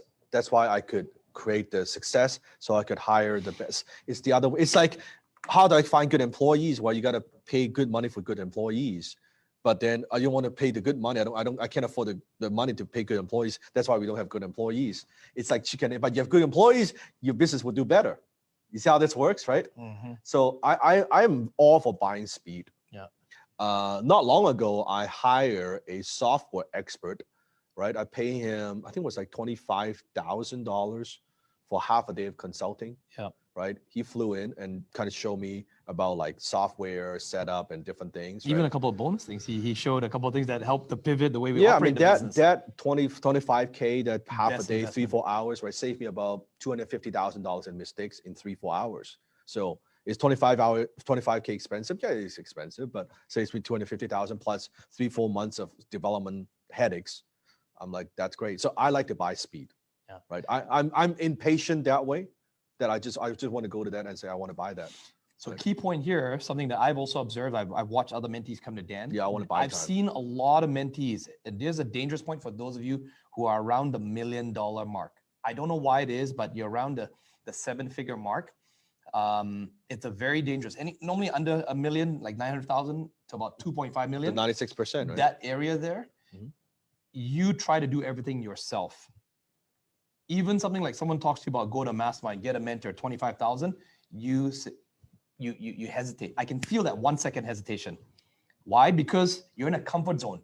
You've gone to a place where you did almost everything yourself. But again, however, I do want to say that it's different, because if the $1 million, that's your goal, like you're comfortable, that's right. then that's fine. Like that's not my goal. Yeah. Right. Like That's I true. want to grow. Right. Because for some, like I do have mentees, they're doing 6-figure, they're happy, They like they're that, running a $1 yeah. million business, they got a few people, a small team, they can manage, that's what they're comfortable with. That's fine, right? Like I think you got to know what you want, because I don't believe everyone is suitable to build a massive like enterprise. True. Right? Look at the percentage: 96%, 4%, 0.4%, 0.0006%. It's a we're talking the Olympic, right? In business, it's a tiny percentage in the whole world. Not everybody's going to be the gold medalist. Not everybody's going to build a $100 million company. I'm just looking at statistics, right? And not everybody will build a $1 million company either, right? That's just like tiny percentage, it's small, 4%. So I think you got to know what you want, right? If that's good, I think that's good. That's fine. I'm like, That makes sense. whatever makes you happy. I am not happy because I'm not realizing my full potential. I want to see how high is high, not for the money, for my potential. I want to see, can I do that? I think I can do that. I want to see if I could do it, right? So it's different level. So visibility, now you're kind of everywhere. People search in your domain, in those keywords, they find you. People talk about you, right? They think about all that real estate agent. Yep, she's the go-to person. He's the go-to person, right? And then last, you have celebrity. Celebrity is now people fight to get your attention. People line up to do business with you. You have more opportunities than you can handle. You have more emails, more inquiries, more private messages. You cannot even handle them. You spend all your working hours, you still cannot even answer all of them. It's just a floodgate. Now you actually need a filter system to say no to most things and say yes to very selective things, right? You dictate your terms, right? Now you are not getting paid. So think about this. In credibility, in marketability, you're getting paid for what you do. Write this down. Credibility, marketability, you're getting paid for what you do. And when you're a celebrity, when you have visibility, you're getting paid for who you are. Please write this down. You're getting paid for who you are. Back then, Paris Hilton, Kim Kardashian, right? They charged 6-figure. Just showed up to a party. there's an opening at a pub, some kind of party, Yep. 500,000 show up. you know, 6-figure. Just showed up, dance a little bit, have a little drink, couple hours, they collect a 6-figure check. Now the question is, what have they done? Nothing. Because they're not getting paid for what they do, they're getting paid for who they are. Think about that. Think about that. The highest level. Now, they can't get to who they are without being phenomenal, world-class, and exceptional at what they do. Let's say someone who's like a performer, of course, right? But then the society, the marketplace pays for value, and what determines your value is your skill. Their skill set or their fame or their whatever the marketplace values that, and they're getting paid for who they are, right? I'm at a stage where I'm getting paid for more of who I am, not just what I do. I get paid for what I do, of course, but I also get a lot just for who I am, right? That makes a difference, right? If we're talking about building a smart business, yeah, that's very, very powerful. I want to ask questions. And Any then questions? we're definitely. Yeah, and then, Mark, and then we'll come back and we'll do a quick break. Okay, quick questions. Let's see. What do we have in the VIP? I'm also looking in the Facebook group. Mm-hmm. Let's see. Questions. Wow, everyone's digesting this. VIP's gotten quiet. What's up here, people? See Darren moving around the camera there. Don's in deep thought. All right, there you go. Look at the camera. Questions? Vincent, you moving there? You got the Alps behind you? Okay, good. Jermaine, contemplating the deep thinker. The best way from marketability to credibility? What's the best way? Shan is asking. Content. Social capital. Jason's asking when you said, you said when you talk and connect with billionaires and surrounding yourself with people that are already where you want to be, how are some ways as a starter that you would use to add value? One thing I've learned, doesn't matter who they are, doesn't matter how successful, how powerful, how influential they are, everyone's got problems. Everyone's got problems at any given time. So if I could ask questions and find out what are some of the frustrations they have, some of the pain points that they have, if I could utilize my expertise or my context to help to kind of ease and solve some of those problems for them, I'll look for that. Example, someone could be running a $500 million company, but maybe they need some help with their staff on social media, right? We've done that a number of times. I send my team, I said, go in, do a 1 full day consult without charging anything. Have the whole team, we train the whole team on do social media. Yeah. And they're very, very appreciative, very grateful, right? And just, I paid out of my dime to the team, and I go and I say, go train them, share our best practices. I do that, right? So that's just one example. Depends on what they need, right? And sometimes it's not just what I do, it's the value of my network. I could put them in touch with people, right? I could put one person, right? A high power person with another high power person. And then from there, right? That's very, very, very powerful as well, right? For some of you, maybe my tip on that would be, what is your best skill set? What are you best known for? Yeah. Maybe you don't have anything. Maybe you're not that famous yet, but you can give a lot of sweat equity. So this is where you have to be, you can't be thinking like a 8-hour a week, 8-hour day person. You got to think 12-hour day. Maybe you're putting 4 hours of sweat equity to give, service, to help. It's proximity. You want to be around that person, like Dan did with his mentor, with Alan Jacks, like I did with Dan in the early days, right? To be around them. Okay, other questions? I like the questions. So let's go through those. Okay, so we do have one from... let's go through boom, boom, boom like that. I like that. I'm going to go through... There was one just above, which was, what is the best type of content to create? We'll cover that as soon as we come back from break. Yes. And next one is, how do you know what content to post? We'll cover that as we come back from break. Ego is saying, what is the best way to not losing motivation when moving from instability to invisibility is taking a long time? As long as you know you're making progress. As long as you know you're going the right direction. The first few videos on YouTube I posted, like I shared with you, no one watches it, very little views. My only thing is, am I growing? Am I getting more watch time? Am I getting more subscribers? Right? Don't try to compare yourself with others. Compare yourself with you yesterday. The only question you need to ask is, am I better today compared to last week? Am I better today compared to yesterday? If that's the case, you shouldn't lose more motivation. If you lose motivation, then a challenge, it could be you don't want it bad enough. I set the goal. You can go back and search right from the early beginning. When I said I'm going to do YouTube, right? My wife, Jenny, doubted me. She said, who's going to watch your shit? That's what she said. Who was going to watch your stuff? Right? I said, I don't know, somebody. And Igor's pointing at me. Yeah, right? So who's going to watch it? Like, who are you, right? But see, sometimes your family members, the people you love the most, they're the most supportive, huh? Right? Aren't they? Right? They're the one who doubt you the most. So in this case, I set a goal. I said I want to hit 100,000 subscribers, right? Yep. Right. And then afterwards, I said I'm gonna hit. You can see, you go back. I set that early on when I had only a small amount of subscribers. We're gonna hit 100,000. When I hit 100,000, I said, great, we're gonna hit 1 million. I remember that night. Right. And now I'm telling you that all my students, we're gonna hit 10 million subs. Yeah. I declare to the world what I want to do. I'm here to declare we're going to build $1 billion company. I declare to the world. I'm not afraid to be held accountable. I tell people here's what I'm accomplishing. I want the world to hold me accountable because I know I'm going to do it. I share my goals. I back it up. I don't give myself a way out. I don't keep it, I don't want people to know, what if I fail? I don't fucking fail. I'm gonna make some mistakes.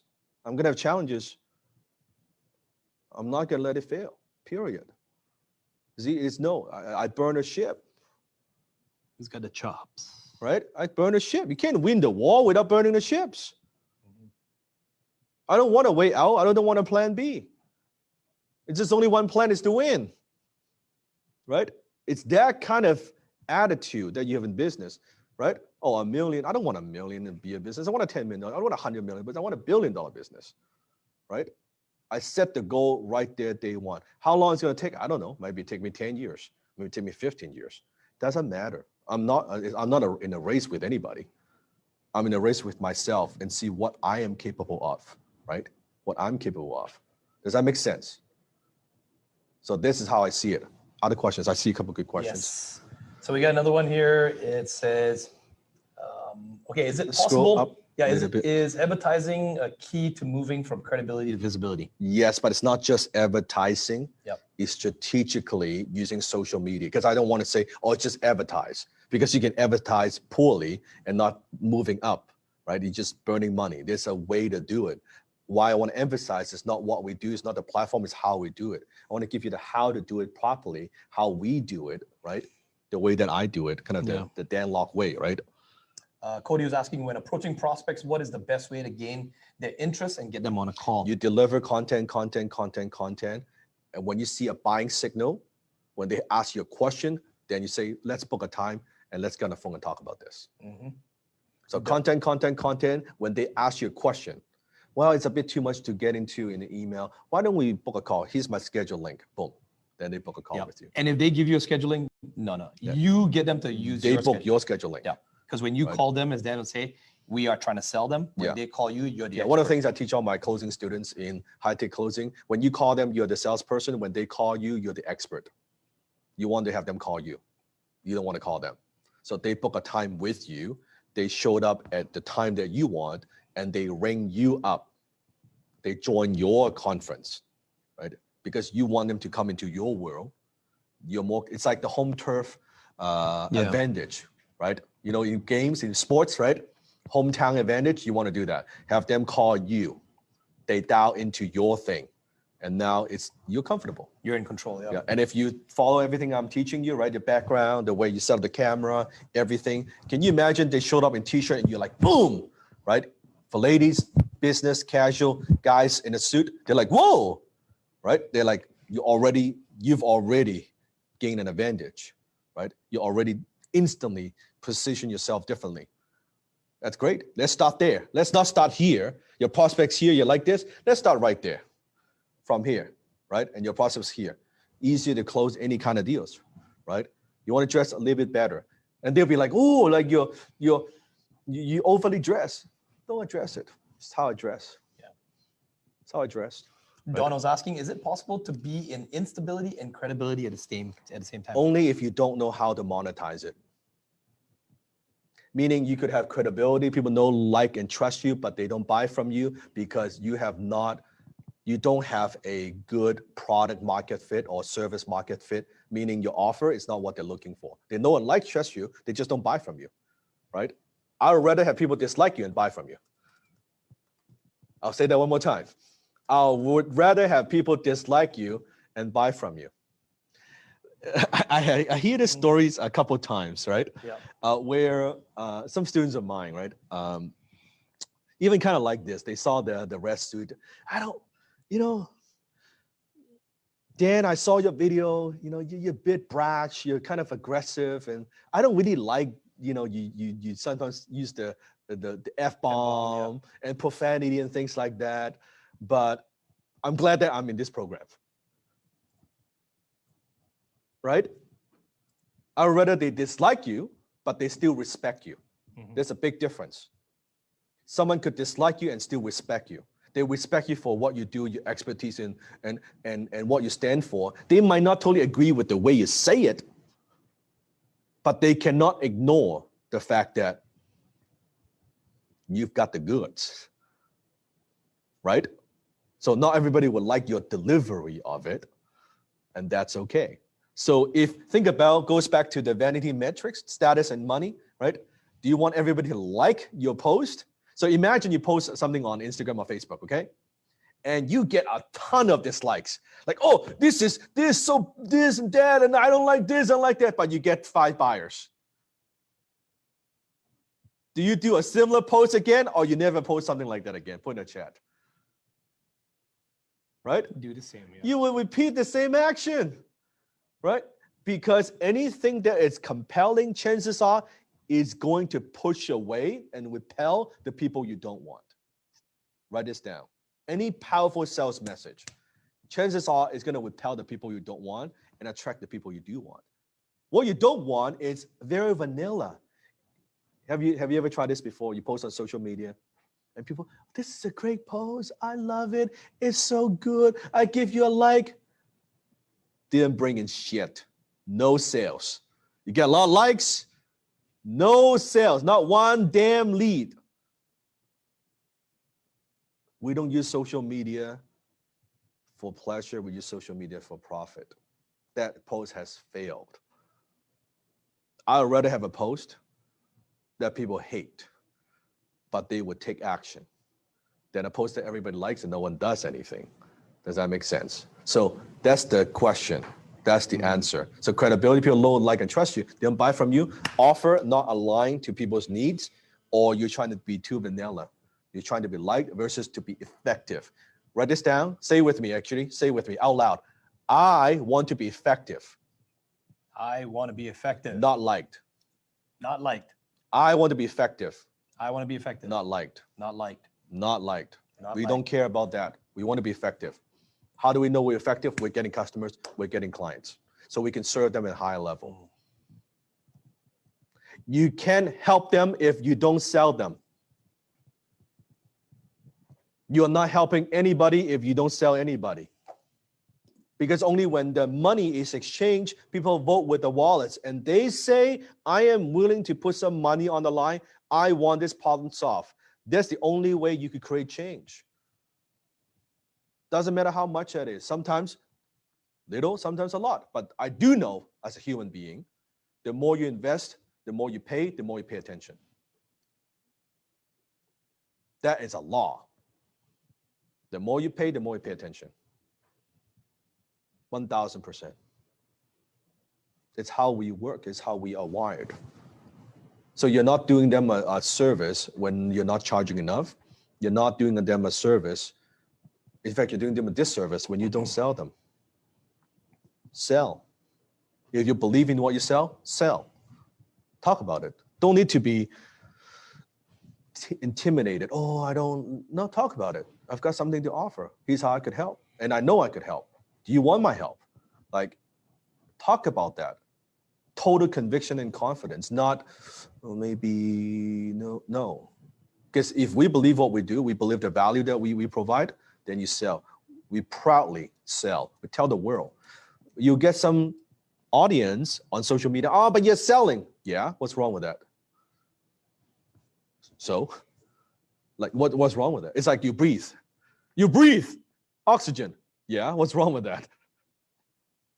As a business owner, you're selling all the time. The world, at any given time, this is how the world works. Someone is selling somebody something. That's how we transact. You go to a grocery store, you buy some apples. The store is selling you apples, right? You bring the apples home. You talk to your kids. Hey, here's some apples. They want chocolates. You say, no, no chocolates. Eat apples. You're selling your kids, eat apples, not chocolates. You're selling. This is how the world works. We're selling all the time. Doesn't have to be a product or service. It's an idea. It's a new way of doing things, right? And the problem is we've been sold on an old way of doing business. You've been sold to play small. You've been sold $1 million, a lot of money. You've been sold. So why not take a different idea and say, you know what, I don't like this. I don't like this idea. I want to plant a different thought in my mind. $1 million at the beginning. How about that? It's a good starting point. It's a decent starting point. It's not a lot of money. It is not a lot of money, right? So, but by thinking it differently, now you're thinking, okay, that is like the minimum milestone I need to get to. Because let's look at realistically. Let's look at some numbers, and then we'll take a break. You do $1 million in revenue. You do, let's say, you have a high profit margin business. You do 25%. Let's say you keep 250,000. Is that fair? $1 million in revenue, right? Only 4% ever get to that. $1 million in revenue a year. You keep $250,000. So here's the question: $250,000, right? After tax, after all those things, how much is that? It's not a lot of money, right? Pay for your house, pay for your car, pay for your kids, pay for all those things. You can't buy a $2 million home. You can't travel first class. You can't stay in Peninsula and Ritz-Carlton, right? $1,500 a night. You can't do that. Tough. It's not a lot of money, right? You just think I'm just talking about real numbers. It's not a lot. At 10 million, if you're keeping 2.5 million, now that's a different story. Now you have a different life. Now you are flying first class. Now you are staying at Peninsula and Ritz-Carlton, right? Now you could spend 20K on a trip without thinking about it, right? Now you could pay off that debt, right? Now you can live that house. Now you can support the people that you want. Now you can donate to the charity that you want without blinking, right? Your relatives, your friends need help. You can write a $10,000 check without thinking. And it doesn't need to be a loan. Keep it. My gift to you. You don't need to pay me back because you're keeping 2.5 million a year. It's like such a small percentage. It doesn't matter. It doesn't. And guess what? Next year I'm gonna make more. This is what I'm talking about. Your business should be a vehicle that gives you more life. Your business should be a vehicle that gives you more options and more choices. Otherwise, why do we sacrifice so much for the business and take all this risk and do all this stuff? Why? Why are we here learning, growing, and being the best version of ourselves and doing all those things and going through the hardships if we're not going to grow something significant? Why don't we just get a job? What's the point? It's not worth, like, if I'm going to spend 5, 10, 15 years of my life building something, I want the business to give something back to me, right? I want the business to serve you, yes? You don't want to, if you're going to give that much to the business, how many years sacrifice? Put up your hand. A lot for your business. Your free time, quality time, family time, stress, even health, headaches, health, right? All these emotions, all these discomfort, a lot that we do for the business. Hey, the business should give me something back, and it better be a lot. It better be a lot. Otherwise, why? Like, why even bother? Right? So we have to have a higher standard. And you got to force and make the business. And you got to be non-negotiable. You got to be, you're not going to tolerate. I'm not going to tolerate this bullshit, having a business idea, giving me $100K a year. That is bullshit. That is not, you got to tell the business, this is not acceptable business. right? It's not acceptable that you suck my time 7 days a week. It's not acceptable that you can't even pay my mortgage. What the hell is this business? Not good. I'm going to fix you, right? You're going to talk to the business. I'm going to fix you, right? I'm going to make you more effective. I'm going to hire better people. I'm going to make you run better so you can have more output, so you can give me a better life. Because this relationship, me and your business, not working. I give you everything. I sacrifice everything. You give me nothing. In fact, for some, you're taking me away, right? You're taking stuff away from me. You're making me get into debt. Not good. Not good. You better give me a good life, man, right? This business relationship. You don't demand that from your business is not going to give you anything. Does that make sense? You got to demand it from your business. It's not good enough. What do you mean you're affected by the COVID? We're going to change your damn model so you're not affected by COVID. I'm going to make you unbreakable business, right? I'm going to make you pandemic proof. I'm going to make you recession proof. I'm going to make you higher profit margin. I'm going to make you more autopilot. I'm going to have the best people running, so I'm not always running you all the time. Do you understand? You got to demand that for your business. Yes? Some food for thought, okay? Let's take a 5-minute break. I'll see you in 5 minutes. Some good food for thought. I like that. Think about that.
And we are back. And Jay has a question. That's right. Okay, so Jay's question was. Jay, you back? I want to make sure Jay is Yep, here. just Jay's make here. sure we I can can see hear him on that. camera. There we go. Yeah, Good, awesome. good waving. So my client keeps thinking he is selling refurbished computers to corporate customers and not providing a service. I can tell him that from a lot of limiting beliefs, I can't change businesses more than what they are going to pay for a new computer. I'm in the computer hardware business, not a media company. Right. So since problem is a reflection of personal problems, any therapy I should go to or any therapy I should send him to? First of all, Jay, I would say he is correct, because if he believes that's the business he's in, this is why his client views him as a commodity. So when we are marketing to the marketplace, if you give someone no other criteria to choose from, not your expertise, not your positioning, not anything else, your clientele can only judge you based on one thing, and that's price. Because you've only given them price. There are no other differentiators, right? But if you give them other things, then yes. Why do people spend, $2,000 on a handbag versus $200? It's a handbag. The function's the same, because the brand, because of status, because prestige, because of whatever, a variety of reasons, right? The second thing, Jay, I would say, I don't know if it's a therapy, but I would recommend your client to join actually the next challenge. Let me do some ass kicking. let me give him a new perspective on how business actually works, right? If I cannot, kind of give him a new way of looking at business, I mean, I don't know how much you could help. Actually, that's a very smart thing. Just take that away, right? Many of you try to convince your outsource clients. that to me. I love that. That's right. That's smart. Yes. Seriously, really leverage. Yeah. It's a part. The next challenge we'll be doing probably in February. Yeah, in February. Yeah. Right? So reach out to us. Let us know, Jay. Yeah. We'll send out the invite to you and stuff, and send out to your client. That way, you don't have to do the persuading. Let Dan do the persuading. Yeah. Let Dan, light the light bulb up. Put in the chat. What is the biggest aha moment for you from what we've covered so far? Kind of the part one. Yep. What is the biggest aha, the biggest takeaway for you? And I know that I'm giving you a lot of, let's say, some tough love, right? How you look at business, how you look at life, right? And I do it out of care because I want you to get it, right? These are a lot of things I learned the hard way, right? The demand from your business, right? While you're typing that, you can help them if you don't sell them, Anthony. I like that. If you just joined after the break or just before the break, make sure you turn on your camera. If you missed the first section of this morning, you missed a lot. I can tell you that. So go back, get the replay. If you're in Facebook group, the replay will only be up until the end of the challenge. 48 hours after that, we are archiving the Facebook group. If you're a VIP, you have access to it into perpetuity in your back office. But I would catch up because you don't want to go into tomorrow with missing this morning's section, okay? Yes. So camera's on. When you're asking questions, Dan will be looking at you on camera, and you missed a whole section there in the beginning about how to position yourself. Type your biggest aha. Biggest aha, type it in. Candace, how important content marketing is. Good. Ivan, how in the invisibility part, yes, provides valuable content. Good. More time on people, less time on task. Yes. People working on the who. I don't have to be liked to be profitable. I need to be effective. Very true. Very true. Yes. Yes, if you're not provoking emotions. Yes, if you're not offending somebody, you're not marketing aggressively enough. Yes. You don't have to be rude. Just be effective. No, you don't need to do that. And also I want to say, I do not want you to copy my style. I am me, right? You should be the best version of you, right? You should be who you are, but you want to amplify those traits on camera, right? If you're funny, right, you like to use humor, do more of that, right? If you are knowledgeable, do more of that, right? If you are more direct, do more of that. So it's all different. You want to be you because that always comes through, shows through the camera, right? Surround yourself with people who are more successful than you. Yes, absolutely. Dan, did you want to take this one quick question from Justin here? Yeah. So he's talking about how he's in a buffet restaurant that's badly hit by COVID because of social distancing, 30% capacity seating. They paid for Facebook ads just to get out there. They pivoted to deliveries, but it didn't work. When the delivery aggregators still less traction. The restaurant is just surviving as of now. Since Smart Challenge, now we're in a media business. Would like to hear your thoughts on this. Justin, I would say two phases. Yeah, two phases. The first phase is actually the last Smart Challenge I talked about this, that I think the whole restaurant industry has shifted. More restaurants are now going to be, they have a term for it called ghost kitchens. Yeah, ghost kitchens. Ghost kitchens, Delivery. meaning it's actually designed and built for efficiency, for strictly delivery. Yep. And I'm in delivery, tapping into the Dash Store, the Uber, and all those ones, right? Yep. It's designed for that. Pre-made meals. So it's not designed to be a restaurant, it's designed to be delivery. And you want to maximize the hours, because in restaurant, how sometimes you have the lunchtime or dinner, right? But you want the delivery to be kind of all around, right? And then in some cases, some of these delivery services, you can do longer hours, but you need to be able to deliver food at a very fast pace, kind of like a fast food restaurant, right? It's designed for it. And the packaging, the boxes and things like that. Like we order delivery all the time, little things like where before you give them a cup, let's say for a certain drink, they come in, it's all spilled. That's not good. Do you need different kinds of cup? Do you need certain cup holders? Do you need that whole package? Keep it warmer, longer. And think about assembly line. Think about like Henry Ford. How do you make that efficient? That's the first phase, right? So then you are not limited by capacity. You're like, screw the capacity thing. How do we do delivery? How do I tap into all that? That's fine. Let the apps, Uber, let them make the percentage. Doesn't matter. But now you can serve way more clients. I want you to expand the volume. That's the first phase. As long as that's profitable, my recommendation, you sell that business and you do something else. You want to transition out of that. That's not the business you want to be in. And I'll go into tomorrow. Tomorrow I'll talk about the different business model and recurring revenue stream. That's the 8th, right? I'll talk about it tomorrow. But I do not want you to be in that business long term. Can I just quickly chime in on that one? Because of what the business that my wife is in the food industry, right? Justin, just to add on to what Dan was saying, the trend right now would definitely be the pre-made meals. Like you make for the housewives, like the meals that are all predetermined or all the ingredients, they just need to put it together. Or the ones that come pre-made already, there's all the logistic issues you got to solve there. The ghost kitchens, you can now operate 24 hours. And study what they did in Japan. Study what they did with the convenience stores and the made to deliver the hot lunches into the convenience stores. They have these old ladies working in these factories, and then the truck delivers to the convenience stores, and all the workers come out and they buy the food at lunchtime. It's a hot lunch. The rice is still hot. All the food's hot. It was just made, but it was made at 3 o'clock in the morning by old ladies, grandmas that they hired. It's becoming more of that, where the kitchen is in a warehouse, and then it gets delivered for people to pick up and order and eat. So for a lot of us, and I know that whatever business that we are in, we think we are the business. We're not the business. I'll say that one. We're not the business. What you're doing now to make a living, somehow maybe you chose it, you stumble upon it, or you thought that was interesting. But realistically, one of the most important questions we have to ask ourselves, and we got to be very honest, what are the chances of this business helping me to get to my dream?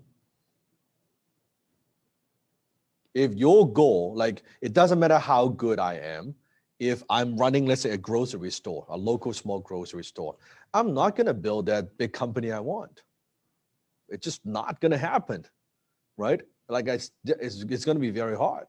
So I got to pick the right vehicle. We overly optimistic? Not overly optimistic. We overly optimistic about our skills as entrepreneurs. Underestimate. We overestimate, and then we underestimate the vehicle. It's like you're riding a little bicycle. Well, how do I win the Ferrari race? The key to winning the Ferrari race, you start with the Ferrari. Picking that right vehicle that's trending up. Why would I not get into digital? Why would I do retail? It's hard enough. This is how I see it, right? Because it's not about what we started off with, it's what we end up with. I do not want to spend the time. I was in retail, by the way. Jenny and I, we had multiple retail businesses. I had a couple of salons, I had a couple of spas. I sold all of them a number of years ago. I'm like, this is not good. I learned from that. That's why I speak from experience. I know what it's like, right? They have those retail businesses. I'm like, I turn the key, forget it. I don't want to do in business. So choosing the right business is actually way more important than fixing a broken business, in my mind, right? You fix your broken business, exit that thing, and then you just move on to the next thing. Take what you have learned, take all the skills that you've developed, and boom, you go. Now, when you have one business, it's very easy to have a lot of emotional, sentimental value, emotional attachment to the business, right? When, let's say in my case, I'm an investor, when I have a portfolio of companies, I'm not emotionally attached to any one of them, except my teaching part, because this is my baby. Like, this is the connection with my students. This part, I'm not gonna sell my training business, right? This is my sanctuary. This is my purpose. This is my hobby. That's a different thing. But everything else, any of those companies, I'm not attached, right? A good buy comes in, I will sell that. It doesn't really matter. So I'm not attached, right? Your entrepreneur. Business is a vehicle. Your business, if I know it feels like it's your baby, it's not your baby. It's a vehicle. It's an entity. It's a corporation that could be bought and sold, or have other investors, have someone else running it. Does that make sense? You gotta think bigger. It's not your baby, right? It's a business. That's why it's called business. Your baby is your baby. Although you spend maybe more time in the business than with your baby, I get that, right? It's easy to have that, but take a step back and say, you know what, how do I transition out of that? So for some, yes, it is not easy to think about. For some, you got to turn the key. You're in the wrong business. Seriously, you're in the wrong business, right? But I cannot tell, like, you got to look at what you do and you got to be honest. Is this business going to get me where I want to go? And you could reinvent. Always realize you could reinvent. I reinvented multiple times in my career. I started off as a copywriter, right? That's my first business, my copywriting business as a little agency. And then I reinvent. And then I reinvent. And then I reinvented multiple times to where we are today. Guess what? I'm reinventing again if I want to get to that next stage. Most people will be happy to get to where I am. And I'm like, that's good. But the next stage, the next level, I need to reinvent what I do. When I say reinvent, it means you need to let go of what you have and break what you have and build it on that. You cannot hold on, oh, I want to be this and I want to do, no, I gotta do that, right? Yes. Isabel's got a question. She's saying, I'm just getting started in business. Is it okay to start charging people for my services, or do I have to do it for free first to make myself credible and have satisfied clients? Yes. Welcome, Justin. Isabel, never do it for free.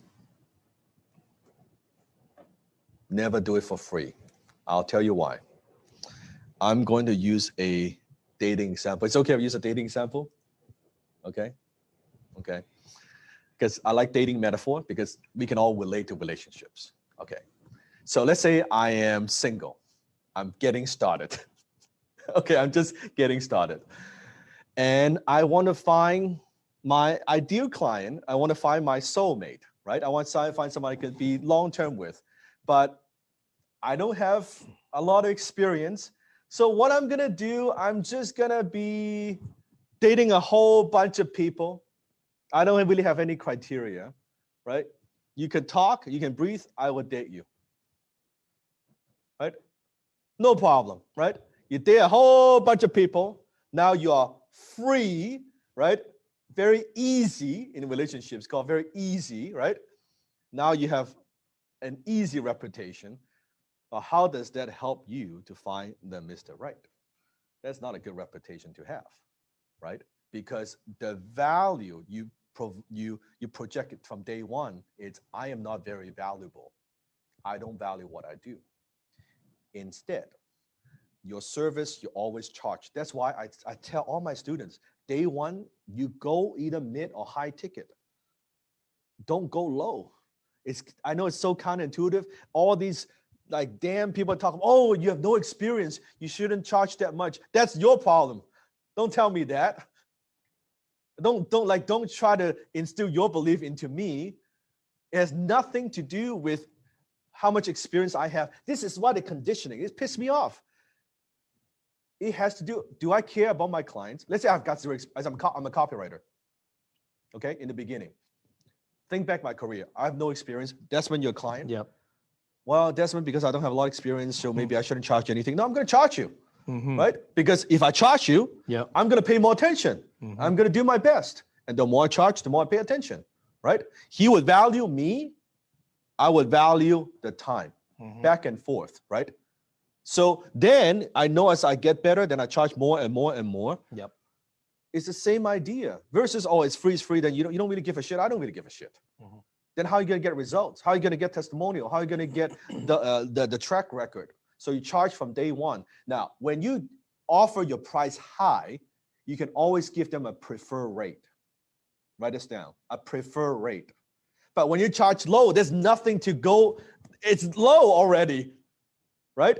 So instead, let's say copywriting. Let's say I'm beginner. I'm happy to make $500, right? Yeah. But Desmond's saying, oh, Desmond is going to be, $1,000, right? I'm just pulling a price out of thin air, $1,000. And you're like, ooh, a little bit expensive, right? Mm-hmm. Yeah, Dan, it's a little bit expensive. You don't really have that much experience, right? So $1,000 seems a little expensive. Right? But so then I got some way to go. So I might say something, Des, you see, right? I'm giving you a script. Are you paying attention? Are you paying attention? Give me a thumbs up, paying attention. Okay. Hello? Okay.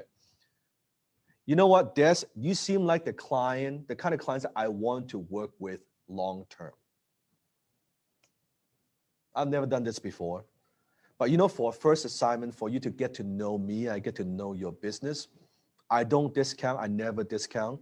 But what I'm gonna do is for the first assignment, I'm gonna give you a preferred rate. Now, my rate is always $1,000. But for the first gig, the first time we do business, I'm gonna give you a 50% off. Not a discount, but for me to kind of earn the trust a little bit. After the $500, if you like what I do, like my work, I like what you do, I believe you're the perfect client for me, the next gig, I'm going to charge you my regular rate of $1,000. How does that sound? How does that sound? Yeah, actually, that's not bad. Yeah, sure. Let's do that. There you go. Now, when you come back, and then Desmond's like, okay, awesome, great work, love what you do. Yeah, well done, Dad. Yeah. Then I say, hey, Des, remember I said that we talked about for these kind of campaigns, it's going to be now $1,000 in the 500. Yes. You remember that, right? Yeah, just some of the sales haven't fully come in yet, but can you give me another preferred rate again? Well, if that's the case, Des, realistically, how many of these campaigns you think you need? Or let's say emails. How many you think on a monthly basis? I did one for you for 500. How many do you think you need? Maybe not many in a month. Maybe one a month. But if you can keep doing, and I just need a consistent lead flow. So if you can do one a month, one of these campaigns a month. Now, in this case, as I share with you, we agree on the second gig is going to be $1,000, right? Yeah. But it seems to me you still kind of want the 500. Is that what I'm hearing from you? I would like to think I'm a preferred customer, A preferred customer, and you are a preferred customer. Tell you what, Des, again, I don't discount, but I value you as a client. If you're comfortable to sign with me a 1-year contract, that I will do this every month, $500 a month for 12 months, I would give you the preferred rate. Now, if you want to hire me one time, we still keep the 1,000. If you like what I do, I've demonstrated what I could do. If you sign a 12-month contract, I'll do $500 a month. How does that sound? And do I have to pay you all up front, or do I just pay you $500 every month? $500 every month. If you want to pay the whole thing up front, I'll even give you 2 months free. How does that sound? Oh, not bad. Okay. Why don't we do the Let's do the whole 12 months. 12 months. Okay. Yeah. So 12 months. 2 months for all free. Yeah. So 10 months. Yeah. 5K. 5,000. Yeah. Okay. I could work with that. You just convert it a 1,000 into a 5,000 and Boom. Cash flow. You've just closed that sale. That's how that works. You can't do that when you're free. You can't do that when you're not charging enough. Jeremy's liking this. He's smiling. Right. This is nodding. This is basic negotiation, right? This is what I teach in high tech closing, by the way. This is very like kindergarten materials. So when you're negotiating, you find out what they want, you position your price, so you don't want to offer anything for free. So what we do and I'm going to teach you right now, we do the content free. Anything that gives you leverage, anything that doesn't take your one-on-one time, do that free. Content all day, because it's automated. Anything that it's a service that takes your time, you charge. And what I say is you charge for everything. You charge for your time, you charge for everything that you do. Everything that you do. So, requires your one-on-one time, charge, content free. Free. Because it doesn't take your time. Once you create it, it's out there. So that's okay, because it does all the heavy lifting, it does all the pre-selling for you. But any one-on-one time, you're going to charge, right? How much you charge. So how much you spend to create a website? It depends. If it's a simple WordPress, it could be use a WordPress template for, very inexpensively. In some cases, with a few $100s. If you want something fancy, thousands of dollars. My site costs way more than that, right? So it depends. Jeremy, don't use ClickFunnels to create your website. It does not rank. If you want to use funnel to create funnels, that's okay. Yeah, so funnel and website are two different things. Two different things, yeah. Okay, funnel is designed to have like a sale, opt-in, some kind of, think of a funnel, it's like a sales process. Yeah. Okay, a sales funnel. A website is more branding, it's more for SEO, search engine, content, separate. So my download.com is not a funnel, it's a WordPress blog. It's not even a blog, it's a massive media, like it's a thing on its own, it's a hub. But then I have a lot of little funnels that we have, right? So think about the Smart Challenge, what you saw, remember the registration page, that's a funnel, right? That's a funnel. Where you register, that's a funnel. That's not a website, it's more like a funnel, right? And we're going to go into repurposing. I'm going to go into all that. Why don't we go a little bit up? Let me teach you a little bit more, give you some more lessons first, and we go back and circle back to the question. Sound good? Give me a thumbs up. Okay, let's do that. Because I have a lot I want to share before wrap it up. So please write this down. Invisibility kills most businesses. Invisibility kills most businesses. So the first thing we have to focus on when we are building momentum is not just, right? Now it's not just selling the product services, how to be visible, right? How do I get attention? How do I get the right attention from the right people? And say this with me out loud, please. Visibility is more important than ability. Visibility is more important than ability. Yep. Because you will not get to ability without working with clients. How many agree? How are you going to get experience? How are you going to do all that if you don't work with people, you don't have customers? And how are you going to get customers without visibility? So people think, oh, once I am good and people would find me and do all of that. No, like how do people know how you're good if they don't even know you? They will only know you're good after the money is exchanged. Only you've transact after you've signed the dotted line, after they hire you. Anything before that is they don't know.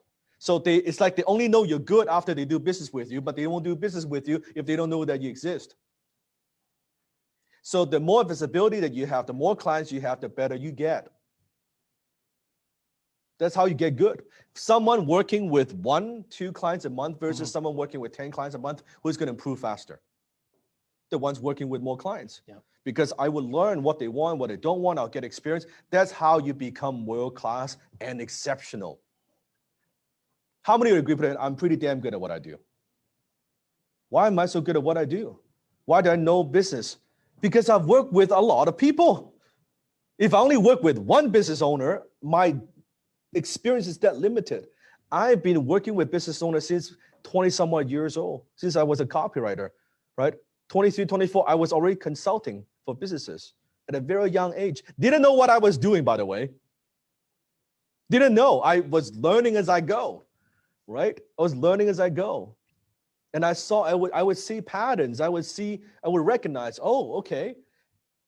When we implement certain things, when I give certain advice, that worked and that didn't work, and I create this mental bank. And before you know it, I mean, I don't need to be a rocket scientist. After you work with hundreds and hundreds, 100 businesses, yeah. And now this is why I'm now in even any entrepreneurs I advise. Yep. They tell me the business problem that they've been stuck for 10 years. They could tell me why I could solve a problem like that. Because I've just seen it. I've seen it. I've seen so many of it, right? And they're amazed because I just know I have this mental bank, right? It's like after you've like say you like enjoy cooking. After you cook so many times, you just I can cook this meal, I can make that meal, I can make that happen. It's magical. For someone who doesn't know how to cook, it's like, oh, how do you do that? Well, just this is what I do, right? Question up or comment by Jay. Jay, we talked about this yesterday. Your Udemy course for free as a PMP, you're confusing it with a lead magnet. Create a lead magnet, give away for free, get people to opt in, get their email, and then sell them on your Udemy course. Correct. That's on the inside. Correct. And from the Udemy course, there may be something else. That's right. It might be, coaching. The next Udemy is level. done, you do it yourself. But then after that, it might be done with you and then done for you, right? So yeah, don't confuse your I Udemy. saw a question. Can you move up a little bit? I see just the last line. I saw the one about Kalen? No, a little bit. Go down a little bit. Give me a delicate balance. Kalen, yes. Yeah, it's Kalen, right? So I have a teaching business which is not scalable. Now I'm trying to transform it, but I don't have the resources for time, money, human resources. Only me doing everything and support the family financially. How can I transform my business and maintain the delicate balance? Okay, is that a good question? I think that's a very good question. Yeah. Again, I think that sometimes we're stuck with that. So we have the little business that we are doing is not super scalable. What we want to do is first, like what I shared with Justin, right? The restaurant business and things like that. If you have a business right now and you want to transition out of it, if you are thinking about how to transition to a scalable business, the first thing we got to do is to make this business as profitable as possible, right? Because if without the resources, without all those things, it's tough to do. It's like, how do we win battle without bullets? We need ammunition. Ammunition is money, right? So we need to make this business as profitable as possible. How do we do that? It has to do with one thing and one thing only. I want to see if my students knows what that is. If you have a little skill set that you have, right? A teaching business, what is the number one thing? Sales. That's correct. It has to do with your closing ability. You want to be the best salesperson, the best closer that you could be, right? The best closer that you could be. I hear negative echo. Is it? Okay, perfect. So best closer that you could be, so you could charge more money. When you charge more money, you have more profit. When you have more profit, you have more capital and more resources for you to do other things. You got to make this as profitable as possible, right? If your business is like that and you can't charge what you want, my guess is the closing skill that needs to be worked on. Because you can provide the same service, just like what we've done, the role play that we've done. The difference between $500 versus $5,000 one-year contract has nothing to do with my service. It has everything to do with my closing ability. I ask the different questions, use different words, I have a completely different results. That's the bottleneck. That's the number one skill that you need as an entrepreneur, the ability to close, right? Shang, right? Yep. $300,000, learning 2 months from me. Yep. That's great results, right? And he was already good, but I gave him some tools, I gave him some techniques. So before the best he could close, right? Yep. It's a decent deal, right? Yeah, but now not bad. It's good, 30K deal. How many would be happy closing 30K deal, right? And after learning a skill, closing like a 10 times bigger deal. $250,000 deal. Like it's like 10x, right? 10 times more. What he's saying, but his closing ability has changed. Is that a good investment? Is that a good investment? I would say so in himself. So closing ability would dictate your earning ability. We could never become too good of a closer as a business owner. It's just different. So before you're closing one-on-one, now the difference is I'm closing companies, right? After I actually Smart Challenge, I'm meeting with the bank, I'm closing the bank, right? Like, so it's the same thing. I'm just closing bigger things, but the same skill set when I started early on is the same skill set. It's just now more zeros, right? Now I'm closing a company to buy the company. I'm closing an institution to lend us the financing that we need. It's the same idea. Yeah. So the summary, I guess, for Kalen, get as profitable as you can. with what you're doing. Yes. And then what would you recommend? And after then that? transition. Transition, yeah. Use that money to transition. Right? Mhm. Yeah. And then for the visibility and ability, Dan, you were talking about initially about the ability comes with having the clients, but the clients will never find you if you're not visible, right? Yeah. So the best way to develop the exceptional ability Mhm. is to have visibility. You work with more clients than anybody else. You get more experience than anybody else. You learn faster than anybody else. Yeah. That gives you an edge. Now, not only you are visible, you are damn fucking good. Would you You take are the good. success of the clients you're currently working with and just publicize that, like All the time. testimonials? All the time. right? Yes. Be your yes, own media company, yes, promote your yes. results. And we'll go into a little bit of that also in the next few days as well. Okay. So let's keep going. Yep. So question, how many ways you can repurpose one piece of content? How many ways you can repurpose one piece of content? Put in chat. Take a guess. Type in the chat. Let's say you put out a YouTube video. Yes. How can you repurpose 10, it? unlimited, 10, unlimited. infinite, hundreds, unlimited. Let's see. 60. Nice. Only limited by imagination. This reminds me of there was a restaurant that that I went to with Jenny, and they eat beef, right? But you know, sometimes when you go to a restaurant, they only serve steak. In this case, this is a restaurant. It has a little graph like similar graph like this, and it has like different parts of a cow, right? It has like the tail, as the bones, and this, and this. So I want you to think about content. It's like a cow, okay? A piece of content you create is like a cow. How many ways we can slice and dice? Yeah. I can see the vegetarian. Yeah, I know. This is nothing to do with vegans, vegetarians, or Hindus or religion. Nothing to do with that. It's Okay. an analogy. Yes, Analogy. Jeremy. It's just an analogy. So how many ways you can slice and dice like a nice, cute little animal? Some of them are cringing. They're like, "Oh no, poor cow." No, just a piece of content that you create. How many ways you can use it, right? Mhm. So we're gonna do that. We're gonna cut the video into things, right? So let's talk about the 7 steps to multiply your influence and revenue without sacrificing your lifestyle. This is key. I do not want you to be stuck up with social media, that you build your life around social media. The people who do build a life around social media, you notice some of these influencers, okay? They are so attached to social media. It actually affects their lifestyle, affects their mental well-being. How many of you have seen sometimes like those YouTubers where they are burned out and then they actually get into depressions? Yeah. Right? Because they're so tied up with, oh, am I getting likes? What's going on? Oh, my channel, it's not growing as fast. Like all these things, it has a lot of these built up negativity and stress. We're using it for business. They feel trapped. We're using it for profit. So because the whole thing is about building a sustainable business, right? They want to share with you. The name of the game is not getting rich. The name of the game is staying rich, right? The consistency. So 7 steps. Here's a process that I use, and I want to make sure that you take a look at this.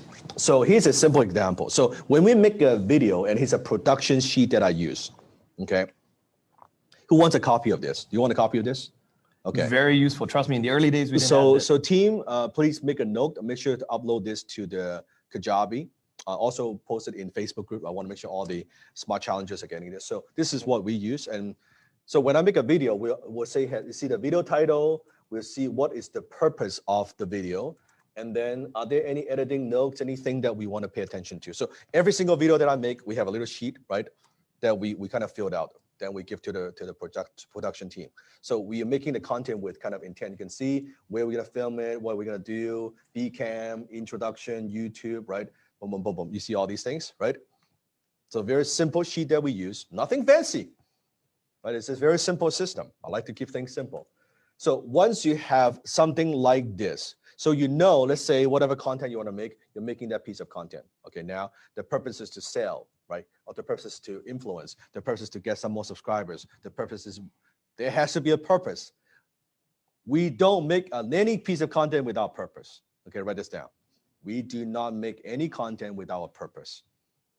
Every single content must have a purpose. It could be to build brands. It could be to connect. It could be to sell, whatever it might be, but it has to be a purpose. Okay. So think about, we make a video, right? So we make a video. You have to, so this is the setup we have, right? And now the setup is even a little bit bigger with a new studio, right? Again, you do not need this kind of setup. Do not be intimidated. Oh my goodness, multiple camera, light. No. What setup do you need? This. This is the setup you need. This. Sometimes you don't even need a tripod. You can just put it on books and just set it up. Do you have this? How many have this? Yes. This is all you need to start off with. Yep. Your webcam, start off with that. Don't get all fancy and all that, you know, because I didn't start with that. I started with one camera. Mm-hmm. Okay. It's just now this is what we have. So after you make one video, right? You make one video. When you make video, who wants some video tips, by the way? How do you make this? Okay, I'm gonna give you a few, kind of out of the box. When you're holding your camera, you see my hands here? You see my fingers, okay? You can hold it like this. I like horizontal, okay? You notice, you see my hand here? You see my hand here, okay? Don't hold it this way. Hold it, the two fingers. There's even those things you can get. You stick on the You back could, of it. You can you put could. your finger in to hold it. You could, so because you see how this is the speaker from your phone? This is Don't block speaker. it, yep. This little cup acts as a curve. Like an ear, it brings the sound It in. brings the sound in versus this. So this, you project your voice to that. Boom, right there. Do you want to do it like this? No. Do you want to do it like this? No. Right there, center. So when you move, by the way, when you move, don't move your hand. Move your body. Because this is too shaky. So when you're moving, yes, do it. Yeah, actually do with me for those who have phone. Okay, you practice. You Yeah, earn that's doing good. it, yep. That's awesome. Yes, right there. Good. So not like this, right? Not like, so when you move, just move around a little bit. Don't move your hand. See, your yes, you do it this way. You see that? You see how? Yes, you do it like this. Yep, This is good, how you film. good. Okay, it's gonna work your shoulder muscle. You're gonna lose weight at the same time. It's really good. It's really good for 5 minutes of this. You're like, my shoulders, it's burning, man. It's burning. It's like good, right? You'd be more concise, right? That's right. You wrap up the video in 5 Isn't minutes. it good? You multiply your reach, and then you're also working muscle. It's beautiful, right? So like this, right? Now, when you're done, you just click. Now, one of the things I do notice for beginners, right? You haven't made a lot of videos. Again, kind of intuitive. Actually, flip the phone. Not have the camera on you, and not the selfie on you. Here's why. Yep. What I notice for beginners, people are very self-conscious when you look at, like sometimes you know how you try to look at yourself and look at the camera. Yes. How look at yourself, look at the camera, look at yourself, right? And the camera actually detects that. It Right? can see your eyes off. Right? Yep. So I find that if you are just building confidence, you look at this, you can't even look at yourself, you're more natural. So it's a good way to train because you can't look at yourself. You have to just look at lens, right? Like that. So that works too. And test it.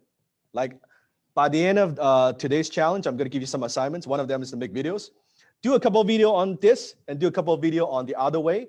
And you notice which one is more natural for you. This is a good way to do it. Okay. Again, you don't want to have a background with like the light coming behind you. It's in front of you, natural light, right? You do that. Now, sometimes you could do vertical. The reason you do vertical is purposely you want to connect and you want to be more down to earth. Okay, we want to be more down to earth. I'll give you a perfect example. Let's say if you are using Instagram and you are using direct message, you're prospecting on Instagram. Okay, so I'm connecting with Desmond. Yep. I'm selling. We're talking. I think is a potential buyer, potential client. I could quickly do a selfie, and I wanted to feel like a selfie, not more like a formal video. Hey, Des, man, I just got out of the office. I saw your message on Instagram. It's awesome. Love to connect. You know, I'm going to post a link there to set up a time when we can talk on the phone, right? And then I can see what more I can do for you, okay? If you are interested, give me a fire emoji. I'll talk to you. Boom. I purposely do it in the vertical because it feels more raw. It's more personable. It's more especially for personable. direct I messages. purposely want it to be less slick. Right? You can do this. Yep. Right? A lot of viral videos, vertical, because it feels like it's a last minute thing. It's like it's versus this is more, a little bit more polished. Yep. Right? Does that make sense? Is this helpful? For the chat, is this helpful? Do this to also demonstrate to your client that you understood them. If you've already had some communication with them, or you're doing research, if it's a cold outreach, and you understand about their business, but you want to get their attention quick. You know, I know some of you, like Cody, you do outbound reach, and some of you are coaches or consultants. You're trying to reach out to clients. Hey, John, I was on your Facebook page. I saw that you were actually struggling with getting some of your marketing done.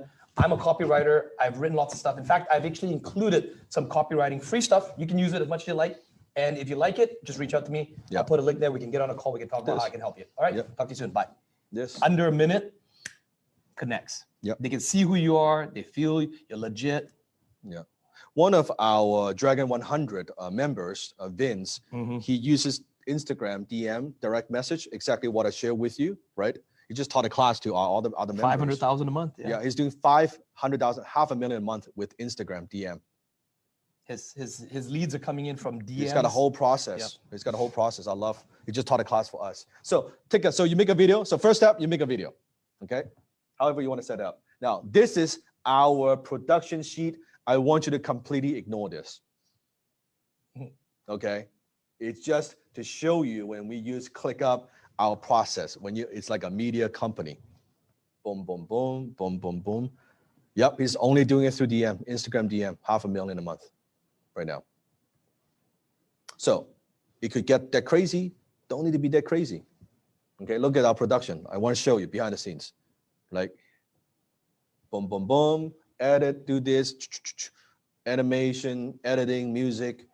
We run it like a production. It is a media company. Didn't get here overnight. And you may not even need to get to this level, right? But I want to kind of show you we are at this, but I want to give you what you could do, right?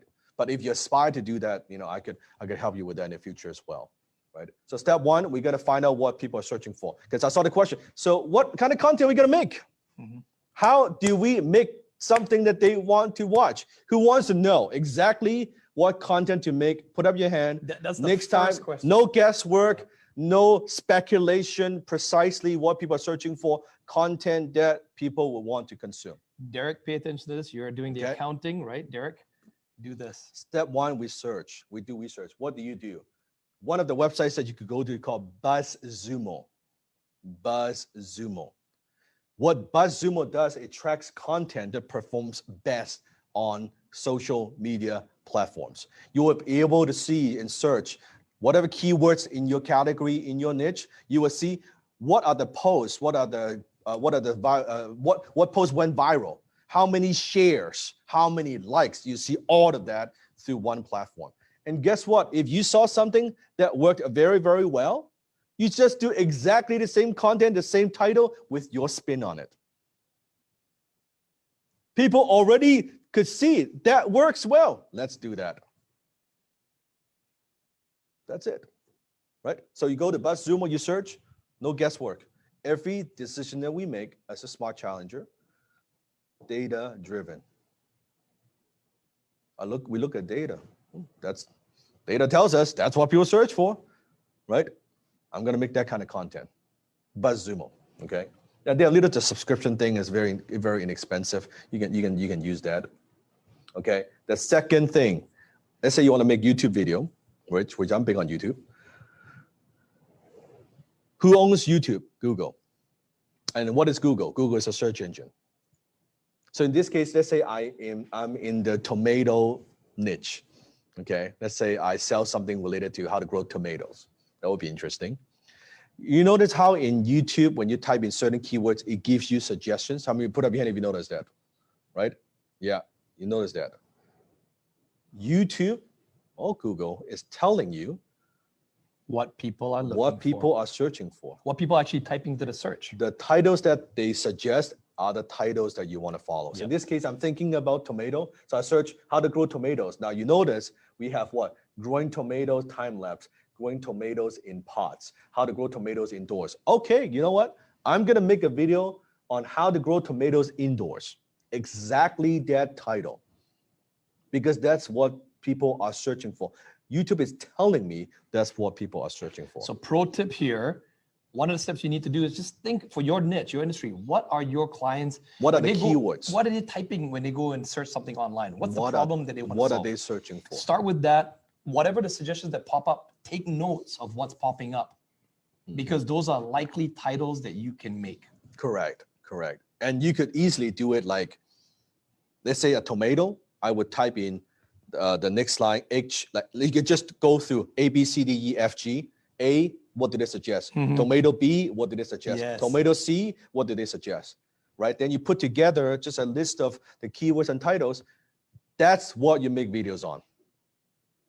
If you're a coach, right, and you're helping people with weight loss, how to lose weight, like you will see a shitload, or how to, after pregnancy, how to lose weight, right? Like, how to lose weight after pregnancy. If that's what you're coaching on and you're helping females, ladies to do that, that might be it.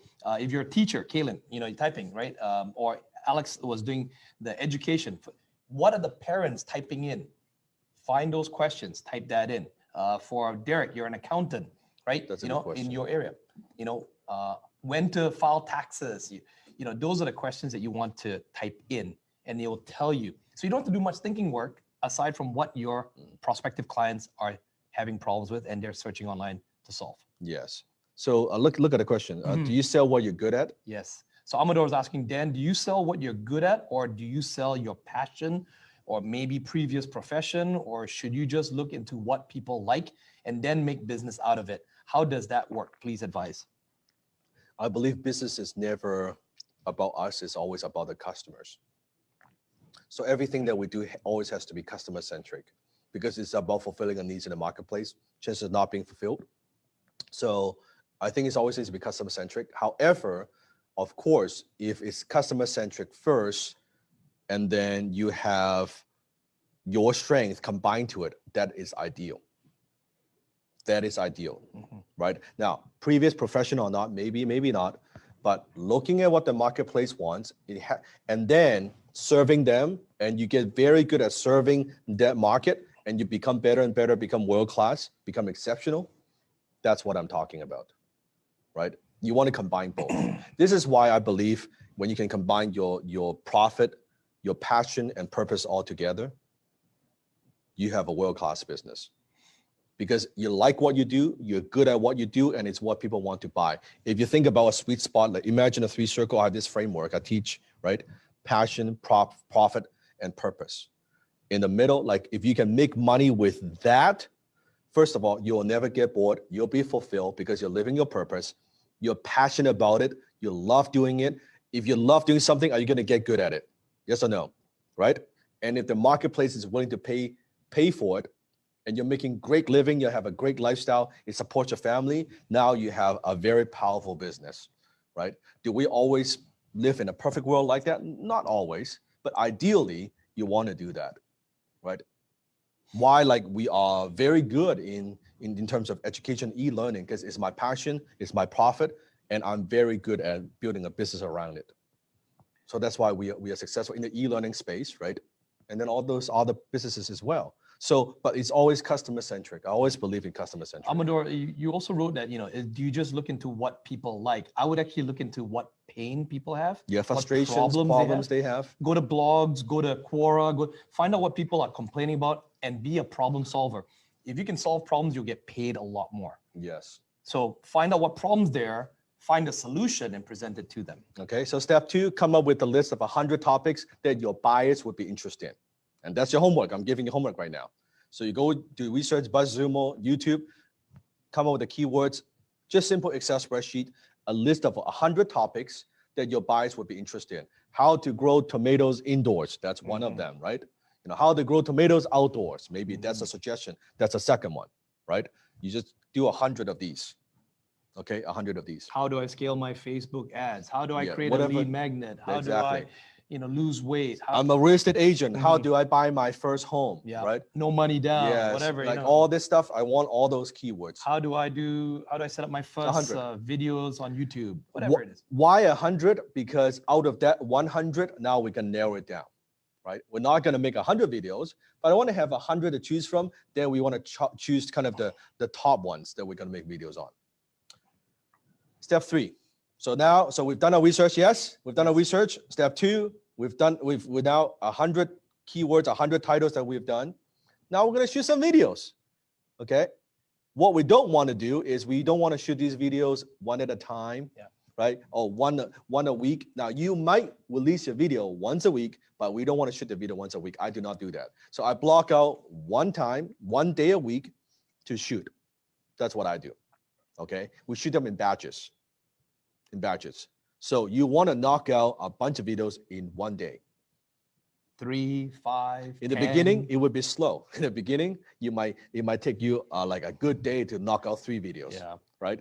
Once you get better, you can do more. I can knock out 12, 13 videos on a single day. Sometimes more, depends the length. In the initial, when we started, it was about 3 or 4. Yeah. In one day. So initially, it would be a little bit slower. That's okay. Yeah. So the only commitment that I'm asking from you is 1 day a week to devote to your media business. Can you do that? Put in the chat. Can you do 1 day a week? I still do 1 day a week. Look at how much content I put 1 day a week. Cody's asking how long are the videos? I'll go into that. Mm-hmm. Cody, good question. I'll go into that. Yes. Hell fucking yeah, I like that, Jeremy. I like that. Okay. So aim to make each video about 7 to 10 minutes long. Okay. I'm giving you criteria 7 to 10 minutes long. 7 to 10 minutes long.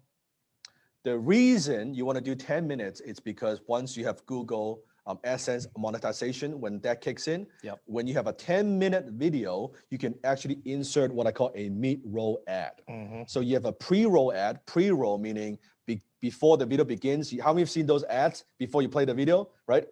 Mid-roll is you can insert one more ad in the middle, right? In the middle of your video. If you have your video is more than 10 minutes long. What that does is it gives YouTube one more opportunities for advertisers to advertise. Which so means... take a guess. That means that it's more money for YouTube. More likely they're going to show your videos more opportunities for them to advertise because it gives more advertisers to advertise, right? So 7 to 10 minutes. So this is like one of those insider secrets that we know. You want to block out 1 day a month to do this in the beginning. I don't want you to get super aggressive. Like now I do once a week. If you in the very, very beginning, your goal is just like say one video a week. You can just block out 1 day per month and you knock out 4 videos, right? If you're a little bit more aggressive, then you would do 1 video a week. Now it gives you what? Let's say 4 videos per week. That's like a decent amount, right? Mm-hmm. A decent amount per month. Does that make sense? It gives you quite a bit that you can release, okay? You do this once a month to begin with. The schedule I always recommend is the schedule that you can keep up with. Write this down. The schedule you can keep up with. I would rather you start off doing what you can. So can you do this month after month after month, in other words? So you could be like super excited after a challenge. Okay, I'm going to make, 5 days, all videos for the whole week, and then don't make anything. No, you cannot keep that up, right? So I would rather if you are doing it once a month to start off with, once is good, maybe 2 times a month, once is very good, once a week. I'm once a week. For now, what are you most comfortable with? Long term, right? It also sometimes could be you interview other people or people interview you. So when you do anything, any conference, when you meet someone interesting, later on when we could travel again, always remember you can film all the time. All the time. So let's say I see someone at a conference, Yes. someone that that's a well-known person in my niche. Yep. I would always go back. Can I ask you a quick question? Can I do a quick interview? I want to post on my social media. It's on. Pro tip. This is It is very on important. right there, right? If you're going to be attending a mastermind, if you're going to be traveling to meet someone, don't just travel there. Leverage that event. When you're there, interview all the speakers, interview the main organizer, but reach out to them in advance. Tell them, hey, I want to interview you. I want to help promote your book. I want to help, get your message out there. Do you mind if we can have 30 minutes just to interview you? You can do it as a one person. Set up a tripod, put your phone, be ready for them. Ask them to come at a specific time. They come, you interview them. It might be about 45 minutes, but you can chop it down to about 30 minutes. priceless content. It makes you're co-branding with them. When you upload that content onto your YouTube channel, onto your place, you're now co-branding. You're piggybacking off them. One of the things that we do at conference, I brought a couple of my team members. Yeah. All the action happens outside the conference. In a hotel room. I book an extra hotel room, just have them do interviews. Yeah. Because after interview, remember the technique I shared with you? Phone number, right? Remember that, right? So I already know, it's like I'm attending a conference with 20 speakers. By the time I want to have connection and contacts and cell phone numbers for all 20 speakers, and now I have content we create, I do all of that. I care less about the conference. I care about that. So it's like we're always outside the conference room. We're not in the inside conference room, right? I'm more care about outside the conference room. I'm like, no, I want to do that, right? It's developing relationships. See, working on the who, not on the what. Yeah. I'm working on who do I need to connect with, right? Good. So realistically, what could you commit yourself, right? Tell me, is it 1 day a month? Is it 2 days a month? Is it 1 day a week? Like right now, conservatively, that you can keep this up month after month so we don't get burnout, we don't give up. Yeah, 1 day a month is good. I like that, Ivan. That's perfectly fine. Yes, Ivan, 1 day a month. Type 1 day per month, Darren, good. 1 day per month. That's it, right? Cranks out 4 or 5 videos. Boom, you've got kind of your weekly video. You get that going. I like that. 1 day a week, 1 day, Justin, 1 day per month. Perfect. I love that. See, take a deep breath. Take a deep breath. Let it out. Is that more doable? Commit to, okay, we're going to do 1 day a month. We're going to film some videos. We're going to film them in batches. We've done our research, right? Out of those, we pick the ones that we are most confident. We know we can bring some value out of the 100. Okay, this month, I'm going to pick these 4. I'm going to block out that 1 day per month. I'm going to film these 4 videos. That's it. I'm going to give you a pro tip as well, too. If you're going to do batch shooting, say you're doing 4, okay, write this down. You're going to do 4. You guys are beginners right now. I don't want to overcomplicate things.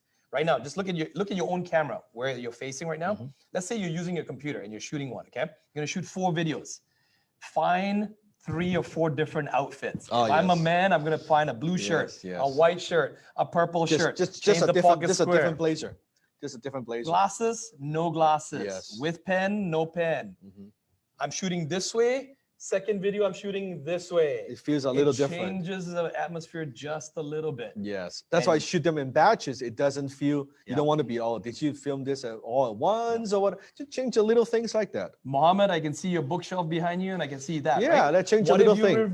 Just a little bit. Some sitting down, some standing up. That's right. Right, you just change it up, like very minor, and then you have a different feeling. It looks like a variety, but it's all shot in one room. That's a good tip. I like that. Yep. I like that. Does that make sense so far? Put in the chat. Good? Okay. I want to make sure you get this. So 1 day a month, we're going to commit. For some, you're more ambitious. 1 day a week. I love that. Okay.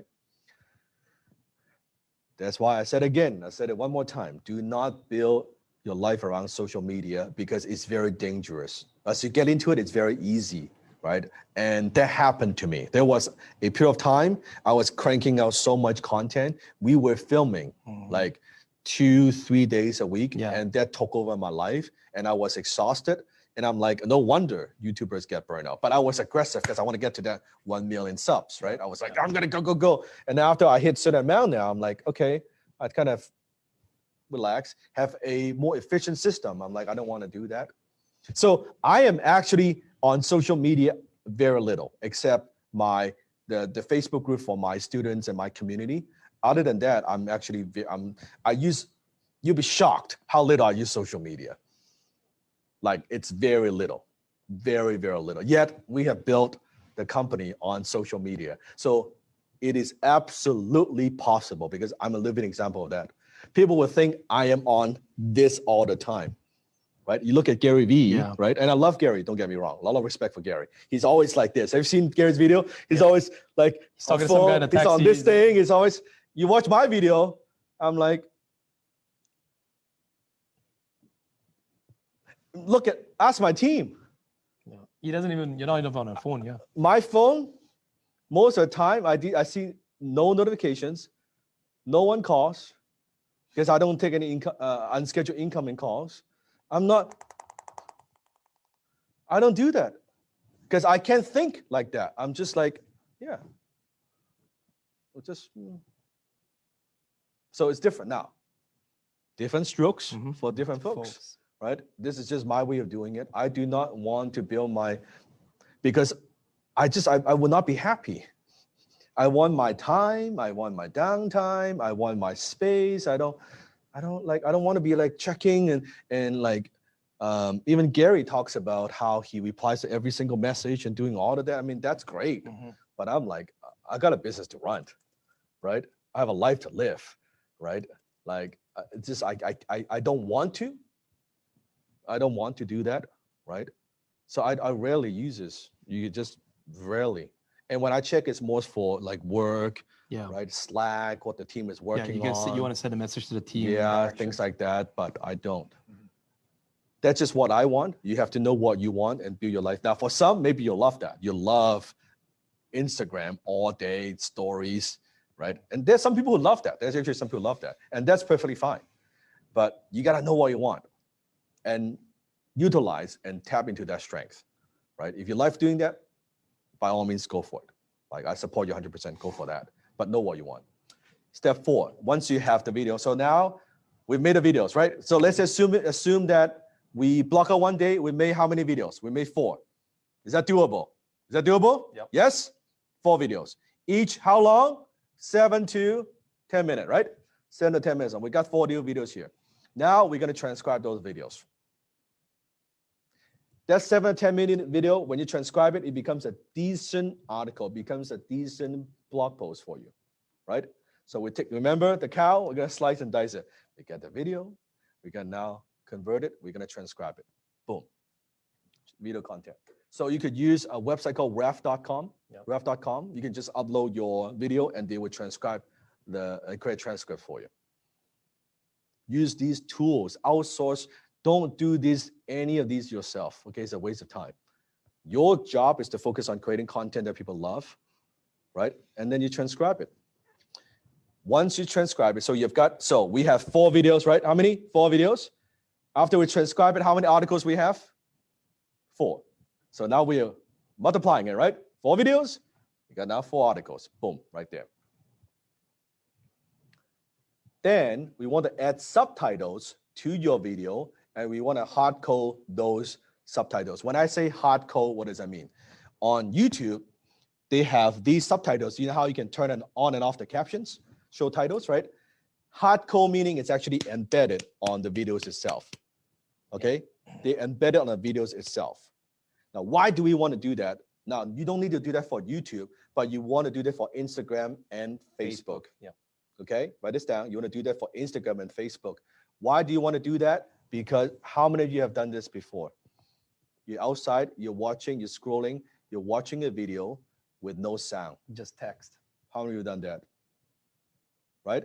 If you're watching a video with no sound, without subtitles, they can consume your content. You hard code the subtitles. Now they don't need sound. Yep. They're consuming your content. That 30-second, that 1-minute video, you make it easy for them, because in the public area, I might not want to turn on the sound. I might not have my ear, bug with me, all that stuff. I can see I know what you're talking about. I see your facial expression. I see your subtitle. I'm consuming your content. Make it easy for them. On YouTube, it has the auto, but don't leave it a chance. It's like maybe only 50% accurate. Yes. So quickly get the rev, get it transcribed, and then upload it in there, okay? So there's a way to do that. In YouTube, once you have the transcripts, you can upload that in your YouTube creators. And it becomes your subtitles. It becomes accurate subtitles versus the AI that is trying to guess what you're saying. You know how sometimes the subtitle, you say something, it shows up funny, but you upload the accurate transcripts in YouTube, it will show up accurate. Yeah.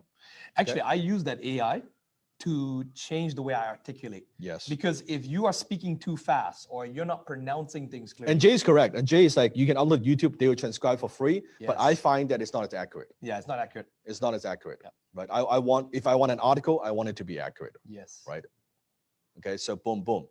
How you do anything is how you do everything. Yes, high quality. So YouTube, 4 articles, hardcore subtitle, right? Now we can turn that into blog posts with 4 blog posts. So 4 videos, 4 blog posts, right? Now, taking your blog posts, are there certain quotes from the blog post, something that you say that could be turned into a quote post? How many of you seen those quote posts on Instagram? This is a simple quote, right? A simple quote. Now you can turn that into 4, 5, 6, 10 quote posts. So one video, one simple video, you turn it into one video, one article, a couple quote posts. Boom, boom, boom. Right? We are slicing and dicing the cow. Lots of blood, very bloody. Right? Very violent, it seems like. The vegans are dying. Don't do it for cow. Content is good. We can slice and dice the content. Any questions so far? Does that make sense? Why we need a hard-coded subtitles, right? Isn't that a good trick, right? Knowing that people can watch your video silently and they can still consume your content. Little things, little tricks like that, right? Little tricks like that. And I'm going to give you all the resources. I know you're thinking who's going to do it. I'm going to share with you exactly how you can outsource all this without spending a lot of money, right? So let's take an example. So one of my viral videos on sell me this pen, right? Sell me this pen. As subtitles, boom, a YouTube video that we have, a simple YouTube video that we have, right? I turned that into a blog post. So YouTube video, and boom, I turned that into, this is a blog post on my site. So video, blog post, pretty long blog post actually, boom. And then I turned one of the quotes into a Twitter, also could be an Instagram post. So from video, blog, Twitter, right, boom, Instagram, all that cover, boom, boom, boom, boom. We're not creating anything from scratch. We are repurposing one thing for many, many, many, many things, right? Your email list. For those who have email lists, now you can email your list, and here's what you do. I'm giving you a big tip. Hey, I just finished writing this article. I just finished uploading this video. Let's say you wrote an article, you upload on your blog. I just finished writing this article, and then you show them the first chunk of the article. To read the full article, click here and read the whole thing. A cliffhanger. They click and they go to your blog post. When they go back to your blog post, what does that do to your website? It tells Google people are visiting. You are refunneling the traffic, right? There's that on-site time. Google loves all of those things. So you're funneling the people on your email list. Go consume more of your content, right?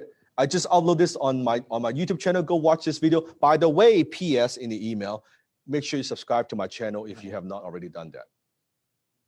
Boom. You see, you're sending people back and forth, back and forth, back and forth, just like that. Is that pretty smart or what? Hello? Put smart in the chat. This is why it's a smart challenge. It's being smart. It's not a hustle challenge. It's not a hustle. It's not a hustle challenge, it's a smart challenge, right? So we take one thing to another, to another, to another, to another, right? Then here's a little website that's pretty cool called Content Fly. Content Fly, write this down. You can give them a video and they could turn it into email, social media posts, and all of that, all done for you. You're not a good writer, you don't need to be a writer if you don't want to be. Give them a piece of content, they provide services that does it all. All the stuff that I talk about, boom. Boom, ready to go. That's what they do. There's so many of these services. Time, remember, smart entrepreneurs buy time. Poor people sell time. Poor people sell time. Rich people buy time. We value the time more than we value money. Step 5. So we got the video, but we still need to edit it. It's kind of raw, right? It's like raw footage. What do we need to do? You want to use editing service to create different length of video. If you are my mentee, I forbid you to edit your own video. Okay? You do not edit your own video. I don't care if you have an editing background, you've got a fancy software, and you love editing, you do not edit your own video. Okay? It takes too much time, that because our system, we're gonna block out that 1 day a month to film. You add editing, now you're spending 5 days a month Yeah. just on your videos. Editing Doesn't is work. normally about 4 times as long. For so if that Yep. you will spend 4 or 5 times more time just Yep. on editing. Yep. We do not do that. Let other people do that for you. So it's a simple yardstick, right? So, you do a 10-minute video, you're probably gonna, You this do when you're not. good at editing, 40 minutes to edit that Yeah, video. you do not edit your own Why? video. You have a team edit it for you. No. Where do you find that?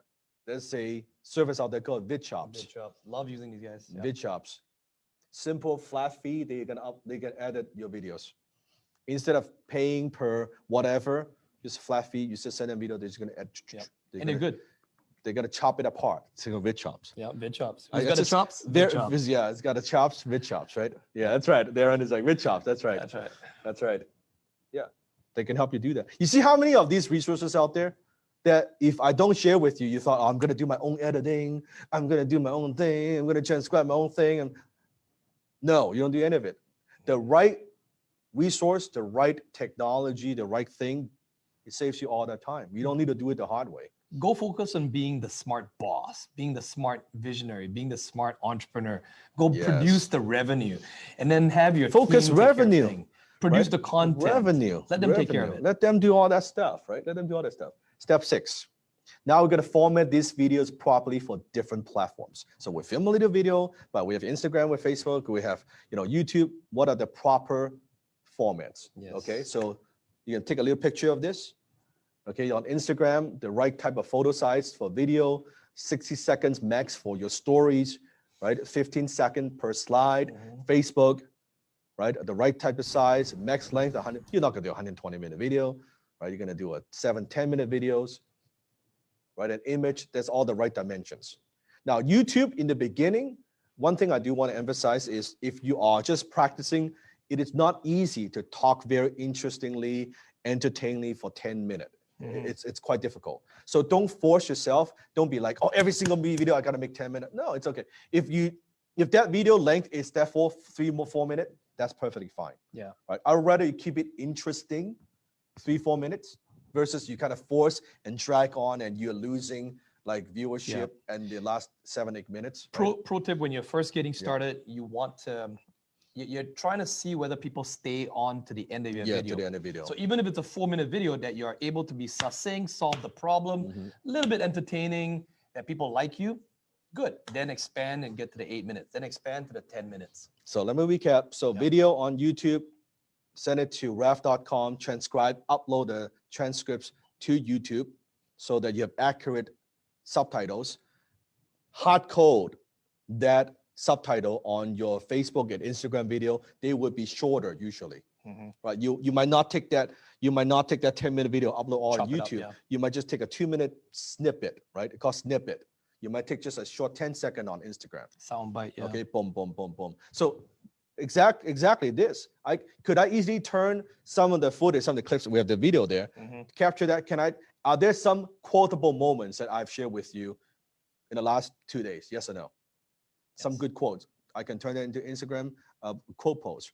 Are there 5, 6, 10-minute short clip that I could extract from the challenge that I could use? Yes or no? Right? Can I take a 3-4 minute? Can I share that and boom on Facebook and just hard code the subtitles? Can I turn a segment into a blog post? Absolutely. I am repurposing and creating without forcing it. It's just being me. I'm just teaching, but all these possibilities that I could use, right? Could I use right now? In fact, I'm going to do exactly that. Can I take a photo? Because I'm going to do it exactly that. I'm going to demonstrate. So let's take a quick photo. Okay. Give me a thumbs up. Give me a thumbs up. Do me a favor. Give me a thumbs up. Give me a thumbs up. Stay. Okay. Stay. You got it? Good. Yep. Thank you. Okay. Could I use that photo and I post on Instagram and say, hey, we're having a great time. Smart challenge. We're missing you. What the hell is going on, man? Join my next smart challenge. Can I do that? Yes or no? You are creating all the time. Anywhere, everywhere. There's no limitation, right? Can I take the same photo and do an email, right? If I want to and say, hey, Join the next smart challenge next time. See, right? Thumbs up. People are having a good time. All the smart challenges, they're learning a lot. They're getting a lot of value. Make sure you join the next one. Can I do that? Yes or no? It's so many things that you could do. I just posted it to the Facebook group. Yeah, boom, like it's infinite. So I took the YouTube, right? YouTube, I turned it into Instagram. See the Instagram and Facebook, these, you see the big kind of a header and footer. I call that meme videos. Meme videos. So if you put a little headline, some enticing headline, easy to capture people's attention, right? I take the same video and put it into that and put it into that and boom, and now you can use it. And they will see the subtitles in between, right? So they're scrolling through their feeds. Oh, the 3 most powerful words in sales. That's interesting. Mhm. Boom, it captures attention. They're watching the content. What are the things that we can teach public videos without affecting our business? What is the strategy? You teach everything that you've got. Yeah, Raju. I would teach everything you have. Everything you have. It's easier to do business when you teach everything you have. You're probably thinking, Raju, you're asking that question because you're thinking like, ooh, I want to keep all my secrets until after they pay me. Mhm. It's the opposite thinking. Give so much content and value. We covered this yesterday, you know, that people are going, wow. It would be a no-brainer. Yeah, if I work with Raju, I can imagine he will give me so much more. It would be a no-brainer. Yeah. It would be. So in the beginning, I say give. Yeah. Just give. So many entrepreneurs want to Just give. hold on to their secrets until people pay them. Give. Yes. Now, in my case, because I have confidential information that I don't share, just because my reach is so wide, Yeah. right? So I purposely don't share some of those, but I teach, I give. If you're starting a business, do you focus all your content on that topic or diversify? One topic first. Don't go so broad, right? Because it takes time to build tractions. Yep. So focus on the topic. One topic. Most of the videos will be relevant to each other, which will then feed the traffic from one video to the next video. That's correct. Okay. So here's another website called Easy Gift or Gift. Some people call that. Or Jeff, yeah. I call it Easy Gift. Who cares? Right? If you want, have you seen those gift kind of posts? They can turn your content into a little gift post, which people like to share. Mm-hmm. I like that stuff, right? So you can use that if you want to. Not necessary all the time, but if you want to, there's a service. I want to give you all the resources that you need. Mm-hmm. I love this little website, capwing.com, KAPWING.com, capwing.com, right? Little tool that you can, if you want to create images, videos, and it's again just another tool, right? That you could use if you want to. Or you can have your editors to do that. That's fine as well, right? Mm-hmm. So that's another tool, capwing.com. Step 7.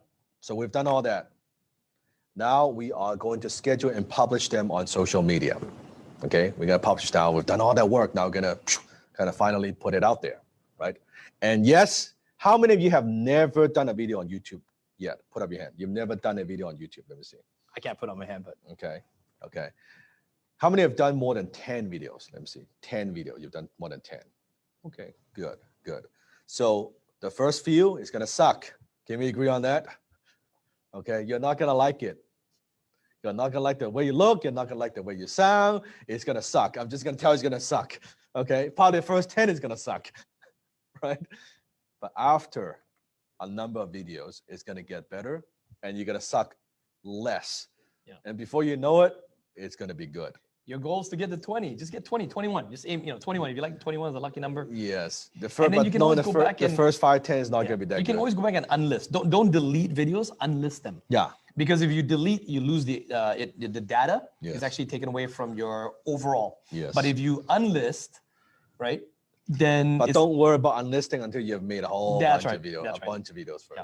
So publish them. Now, how do we publish them? Mhm. It's way better to schedule them in advance so you don't forget. So from now on, as a media company, do you think as a media company, they just publish kind of last minute whatever they want, or do they have a publishing schedule? Put in the chat. A publishing schedule. So we're gonna have a publishing schedule for you. Okay. Have a set schedule. Now it could be every Tuesday you're gonna upload a video. It could be every Thursday you upload a video. Depends on your niche. But we're gonna choose that one day a week. We're going to release that on YouTube. We're going to release that on Facebook. We're going to release that on Instagram. Now, you could do it where you release the video, let's say Tuesday on YouTube, Wednesday on Facebook, Thursday on Instagram. That's okay too. But we want to have a set date because I don't want you to think about it. I want it to be a habit. It's like brushing your teeth. It's not even I don't want it to be, I don't have time to get to it. Or I forget. I was meant to. No, you're going to brush your teeth. You're going to publish. Set same time. Ideally, if it's same time, 9 a.m. every morning, right? Every single time, just stick with that. Yeah. When we publish our schedule, Mhm. same time every time. Yep. Same time. Back in the day when there was TV, there would be like the 10 o'clock news, right? 10 o'clock news happens at what time? 10 o'clock, right? It doesn't happen like today at 9:30, tomorrow at 11. 10 o'clock news is the 10 o'clock news, Yes. right?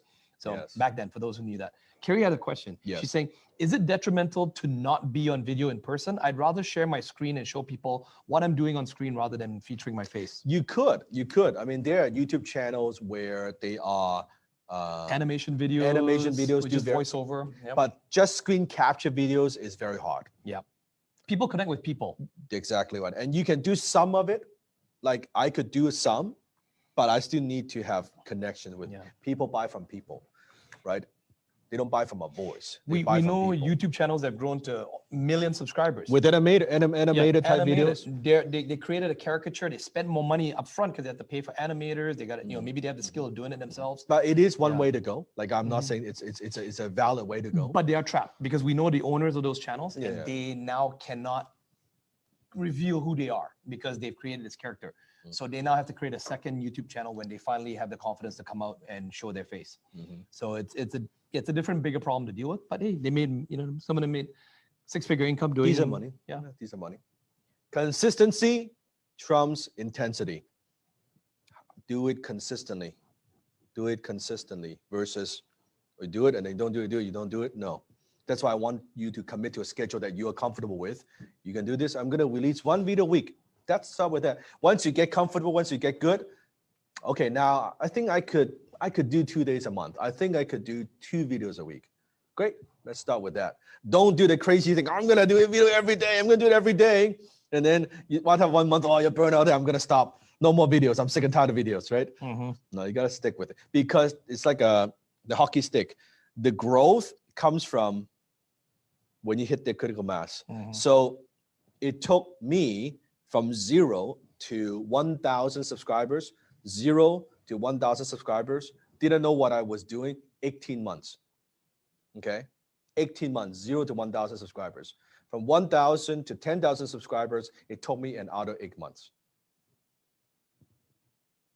18, 8. From 10,000 to 100,000 subscribers, took me 1 year. From 100,000 to 1 million, another year. So from 10,000 to 1 million, 100 times growth in 2 years. The question is, what if I was to give up in 6 months? You wouldn't be here. I wouldn't be here. What if I was to give up in 10 months? There will be no Denlock brand. Do you see what I'm talking about? This is a game of consistency. I knew day one, my thing is, I know that I'm not the fastest, the brightest, but damn, I'm the most consistent. Mhm. This is why we have over 1,000 videos. I know Okay. everybody else would give up. Yeah. I'm still here. Dan, and Kwamkam Fidelis asks a question. He goes, is it advisable to upload all social media platforms or to focus on one and grow it for some time before moving to the next? Yeah, so in this case, Mhm. we are repurposing. So by doing the YouTube, Facebook, Instagram, you've already got kind of the big 3 covered, right? Big 3 covered. So at the very minimum, I like YouTube because YouTube is a search engine. People can go search your content. Instagram and Facebook, those content gets pushed. Only the new content that comes in and then it gets pushed, new content that comes in and gets pushed. So I like to have I like YouTube. It is my thing. Now, if you're selling B2B, you may not need YouTube, but definitely you need LinkedIn and you need video on LinkedIn to connect. So it's very much depends on what you sell and your target market, right? But YouTube is powerful. Is absolutely, there's no doubt. There's no doubt. Okay. Good, Yes. good.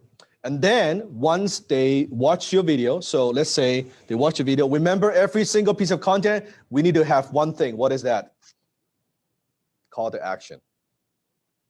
Watch this video. Watch this video, subscribe, go do this, do something. That's right. Type me a comment, Now right? the minute they hit your website, now the minute they click on your content on Facebook, what happens is now you can have the pixel. Mhm. Now you can do retargeting.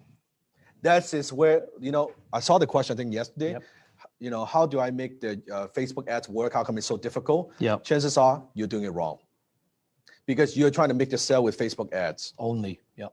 Of course, it doesn't convert. What the strategy needs to be is you're going to have content out there. I do not run Facebook ads to those unless they've consumed my content. So think about this. I'll demonstrate. Potential prospect. Mm-hmm. I don't hit them with, hey, buy this from me. No. I only showcase content that I have on Facebook. I'm running ads. Content. Only when Desmond and in Facebook, you can do all these things, by the way. I don't have time to it's not what the Smart Challenge is designed to do. Yeah. Right? I've got other resources if you need help with just Facebook. Only when let's say I have 10 videos on Facebook, only when he watches 5 of those 10 videos and more than 75%, then I show him my ads. We can track that. We can see whether you're watching that. That's how powerful Facebook is.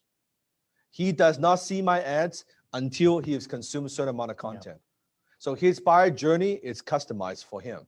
Yeah. Only example, he sees that, now he sees my ad. Let's say the ad is to go to join a challenge. Can I just challenge this example, right? They see the ad, they join the challenge. Desmond goes to the Smart Challenge page, doesn't register. Now I'll get back to it. I don't have time. I don't know if I want to join. It's 5 days. I don't know, whatever, right? Now I know he has hit the page. My retargeting ad, it's not retargeting. Hey, Des, I noticed that you went to my Smart Challenge page, but you didn't register. Let me give you some reasons why you should register. And I'm going like, holy shit, Dan, right? How did Dan know that? Boom. This is how I do it. So you have different retargeting message. A webinar, same thing. We have a whole webinar sequence. Someone who goes to the page, they didn't register for the webinar, they will see retargeting ads to encourage them to go back to the page and join the webinar. They have joined the webinar registration page, but they have not watched the webinar. They didn't show up, they didn't watch I have a whole retargeting ad just driving them to the replay. They watched the webinar, they watched the replay, they did not buy. I have another video ads that goes to why didn't they purchase, and I show testimonial. This is how the big boys do it. Do you see the difference? It's a different level of games. It's not all set up one Facebook ad. It's still people don't understand how powerful it is. They don't understand like all the technology or the platforms, what it's allowed to do. So that's why you're putting out content. You do not spend money on ads until they've consumed your content. And you can spend money on have them consume your content, only a certain amount, then you target them, right? How many of you didn't know these things before? Targeting, put up, right? Be honest, thank you, good, honest. And think about the edge you will have running a business like, oh my God, I can target people based on how much consumption and their behaviors and all these things. Yes, that's why I'm telling you, privacy is dead. Facebook knows you more than you know yourself. Has this ever happened to you? This is the scary thing. You have your phone. You're talking with someone. It is just here. You're not on Facebook or anything. You're talking to this. I'm talking about something. I'm mentioning some kind of product, something like that. Before you know it, in a couple of days, pay attention. It shows up on your Facebook feed. Has this ever happened to you? You have not checked the ad. You have not gone to a website. You just talked about it to someone one time, and now you're seeing those ads. How the fuck do they know? They're listening. You better believe they're listening to your shit. I'm not joking. I was talking about Heelys with my kids, and all of a sudden, You Heelys better started showing believe up. it. Like the Alexa, Google Home, everything is recorded. Siri, all that, listening to you. Has this ever happened that you're talking about something, suddenly Siri pops up, even you didn't press it? Like scary, like what the hell? Like what is that?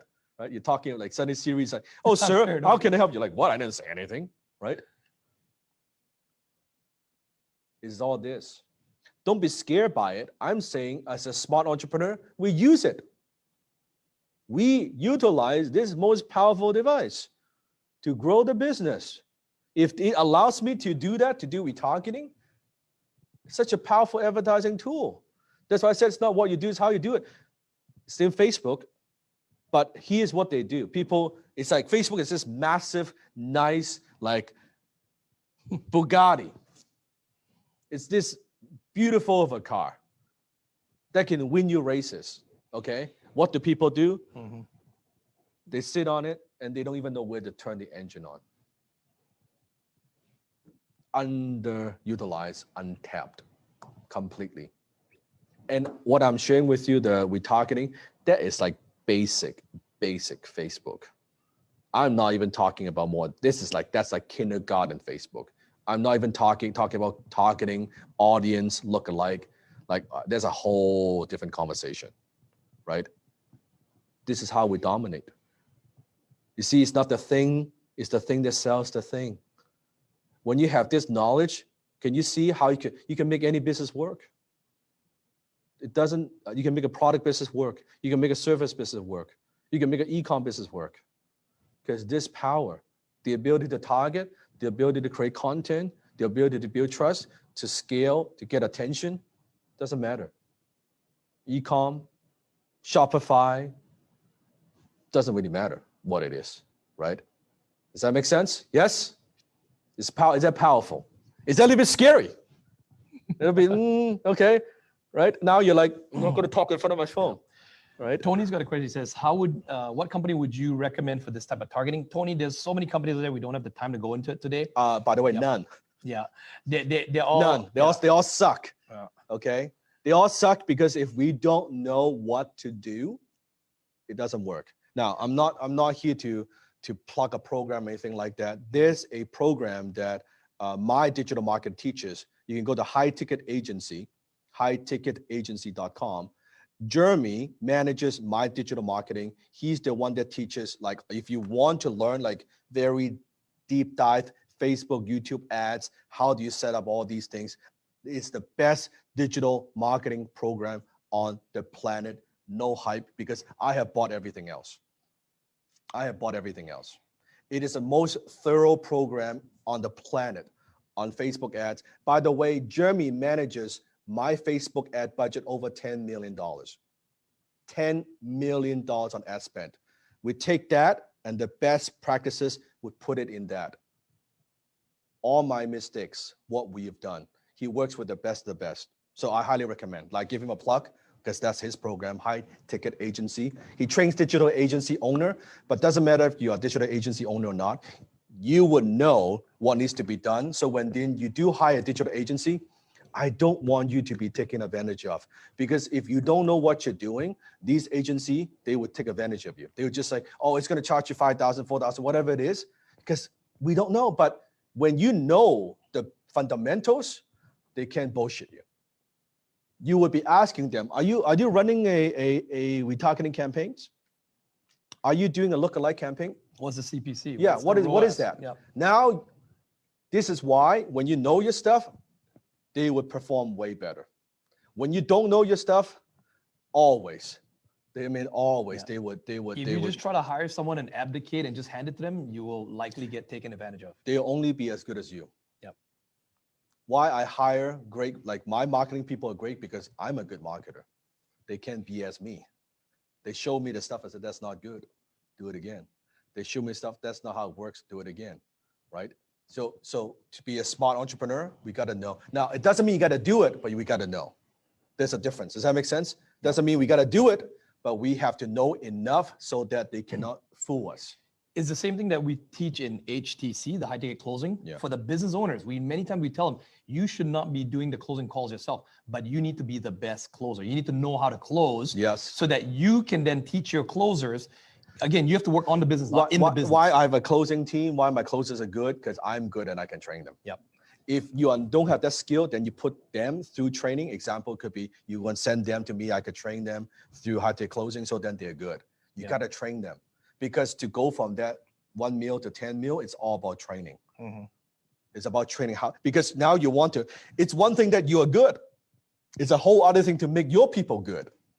And unless your people are good, you will not have freedom, because they will always need to ask you for questions and decisions and all that, because they lack skills. You want them to be better, right? Like Connie, my CFO, she's used to be the controller, right? For controller and then CFO, private and public company, right? She's my CFO. She knows finance, accounting, like her pinky. It has more knowledge on those things than me, like whole body. I want to surround myself with people way better than me. They know way more than me. I stay in my sweet spot as a CEO, leadership, strategy, deal making, relationship. I let my team run the business, period, right? This is how you grow. I'm not the smartest person in my company. Far from it, actually. Most of my team could do what they do way better than I could. And that's how you want to do it. And I'm going to cover this on day 5, like your team and things like that as well. So I've got a lot to share. So far, so we're targeting ads. So any questions before we get into the assignments? Yes. Put in chat, how many of you are learning something powerful and something new from day 2? I want to see. If you were to place a value, what kind of value would you place on what you've learned from day 2? If you were to give it a number. While you're coming with that number, Ego asked the question, best content for closes. Ego, I'm going to ask you a question back. I'm going to challenge you. We already gave you a tip there. What pains or what problems is the marketplace looking to solve that you as a closer can solve? And that will tell you what content to create. If I spoon feed you and give you the content, I've done the thinking, you haven't. The most competitive advantage you could have as an entrepreneur is the ability to think. I cannot think for you. I could teach you how to think. I cannot think for you because no one knows your business more than you. No one cares your business more than you, right? But as your mentor, what I could do is I would give you framework to think. I would give you questions to think. I could give you processes, but I cannot do the thinking for you because it's your business, right? But hopefully my job as advisor, mentor, I want to give you, have you thought about these things? Maybe think about it this way, right? And that's what I've been doing for the last 2 days so far. It's just, how do you think about social media, right? How does this apply to you? How do I take the right action? How do you think about content? How do you think about repurposing? How do you think about visibility versus ability, right? Even how you look on camera. Exactly. How I can teach you, but it's you, how you do it at the end of the day. But I could teach you, don't do it this way. Don't do it this way. How about this? How about this? And that's the value of having guidance and having mentor, right? And that's why I value my mentor so much, right? Tony 2,000, Ivan 10,000. Very nice. By the way, it's worth nothing if you don't implement. True or true? True. It's $0 if you don't implement. Valuable if you implement. 5,000, 10,000, 20,000. So take it and just use it. And knowing you're now equipped with this knowledge, with a simple system like that, you have such an edge over your competition. Do you think most business owners who are affected by COVID-19, they're thinking what you are thinking and what you know right now? Do you think they're thinking about media? Do you think they're thinking about visibility? Do you think they're thinking about repurposing content? They're stuck. They're looking in the world like this. They're so busy. You talk to them They're like, oh, I'm so busy. blinded by this versus I want to be the one that helps you. Hey, let's take off the blinder. Let's look at this. This is what the 5 days is designed to do. Don't look at your business this way, right? Like, oh, I'm doing this. Let's just like adjust and say, no, don't transition, delivery, transition out. Oh, I'm making $1 million a year. Don't make $1 million. How can you get to 10? What does it take? Right? It's lifting this. Right? You expand that. Once you expand your mind, the possibilities, you will make different decisions and you will want to absorb and learn different types of knowledge that could get you there, right? That would get you to that. It's a big difference. You can't do this on your own because human beings, we all have our own biases. We can't just suddenly looking at this. Albert Einstein said it best, the mind, you cannot solve the same problems that the mind created in the first place. You created this limitation and biases. You need someone to help you expand that first. And now, oh, okay. Just like the first mastermind group that I joined, Alan invited me to go. I was looking at the world like this. He showed me I could actually build $1 million business. I can build a multi-million-dollar business. Oh, I didn't know that, right? And I'm fortunate, I'm grateful that I accomplished what I accomplished at a relatively young age, right? So-called accomplishing a decent amount of success at a young age, not until I'm like 70 years old, right? Why? Because I model, I learn, and I want to surround myself with smart people, right? Okay, homework. Who's ready for some action steps? Yes? Thumbs up, 2 thumbs up. No thumbs up? Okay, here we go. We want to set up your social media for domination. So if you don't have a YouTube account yet, you don't have a Facebook account, business page, we're gonna set all that up. So if you don't already have one, this is the first step. YouTube, Facebook, business page, not just your profile, business page, Instagram account, and Twitter account. 1, 2, 3, 4. The four, big four, right? The big four. If you already have them, good. You can already check them off, right? But if you don't have them, boom. Jay, good, done, very little followers. No worry, we'll get you followers. Good, okay. Second step, you're gonna shoot your first video. If you've already done a video, you're gonna shoot your next video. If you've done some videos in the past, we're gonna shoot some new way of doing it, right? Some new way of doing it. So you're gonna shoot your first video. You're gonna do your research on YouTube or by Zoom, find out the most popular keyword. You're gonna use that title. And you want to create the content with your own spin on it. Now, I'm not talking about copying what other people are saying. I'm talking about taking the proven title and put your own spin, because that's what people are searching for, okay? I'm going to give you another pro tip here on this one. Do the method that Dan has talked about, doing your own research. Another way to find good titles, if you are in your space, because I saw some of you say, you know, I got other competitors, I got other people that are bigger in the space, look at what their videos are ranking. So maybe pick 4 or 5 influencers that you like their stuff, that's similar, your niche. Look at go to their YouTube channel and then select the filter to, you know, top videos. And you can get some good titles from there as well. Do your own spin of those titles. Yes, yes. And sometimes you can do a video if you interview even somebody. Like for some, maybe, oh, I'm not so comfortable talking. Interview someone in your industry and boom, you got a little video on Zoom. Yep. You can do that, right? And then share that YouTube video on Facebook group, on the Smart Challenge Facebook group. Support each other. Can we just commit and agree on this? If you post in the Smart Challenge your video, it's all about collaborating. Link to your YouTube channel. Let's support each other and like each other's video and subscribe to each other's channel just to get some momentum going. And comment. Right? We've got a few hundred challengers in this challenge. Let's do that. Who likes that idea? Right? So get it going. Right? So the way this works is, to make this work, guys, it really requires everyone not to be selfish. You got So you someone posts a video. Yes. Right? Just take some time. You know, block out 30 minutes. Right? And you don't even have to watch the person's entire video. You know, it'd be nice if you could, but you can play it, you can mute it, and just let it run out so that it builds up some time on their channel. Yes. Yeah. Watch then the whole what you video. do is you comment on their video. Get them a like. Get them a like. You comment on their video. Subscribe to the channel. Yep. When you're done, go back to your Facebook group and tell them you've done it. I've done. You've done it. And then what they do is then they go do the to same help for you you. and reciprocate. Yes. Yep. You give and you shall receive, right? So just to get some momentum, get some views going, right?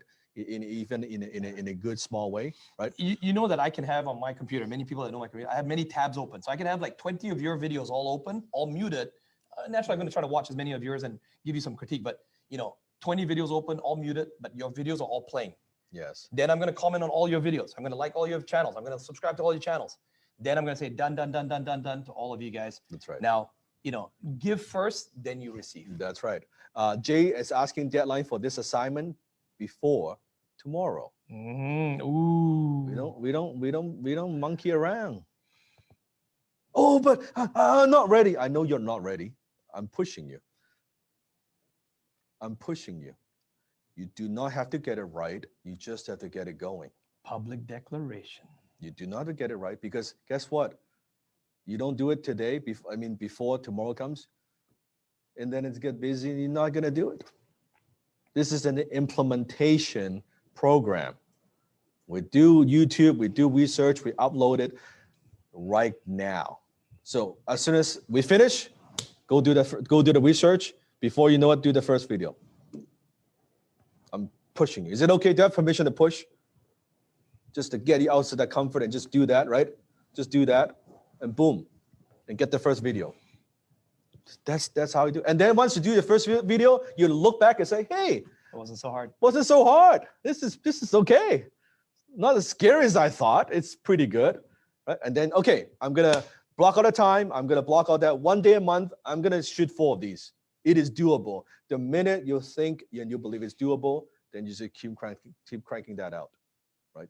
Don't need to worry about getting the perfect thumbnail. The quality would come after your quantity.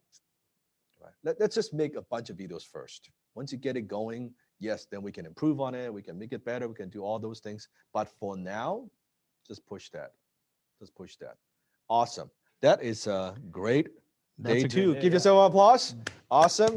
Solid Definitely day two. worth going back and listening to the replay. Yeah, watch the replay. Yeah. Okay. Tomorrow in day 3, when we come back, we're going to talk about business model and also how to create recurring income. The SMA, the A stands for automated recurring income. So I actually one of my favorite classes. Yeah, that's my favorite class. Yeah, it's one of my favorite classes. Last time when we did a challenge, it's mind blowing. Everyone's mind It's one of the like highlight of the entire challenge. So tomorrow, day 3, same place, same time. Okay. Yes. Love you guys. Thank you. Thank you. Thank you. Talk to you tomorrow.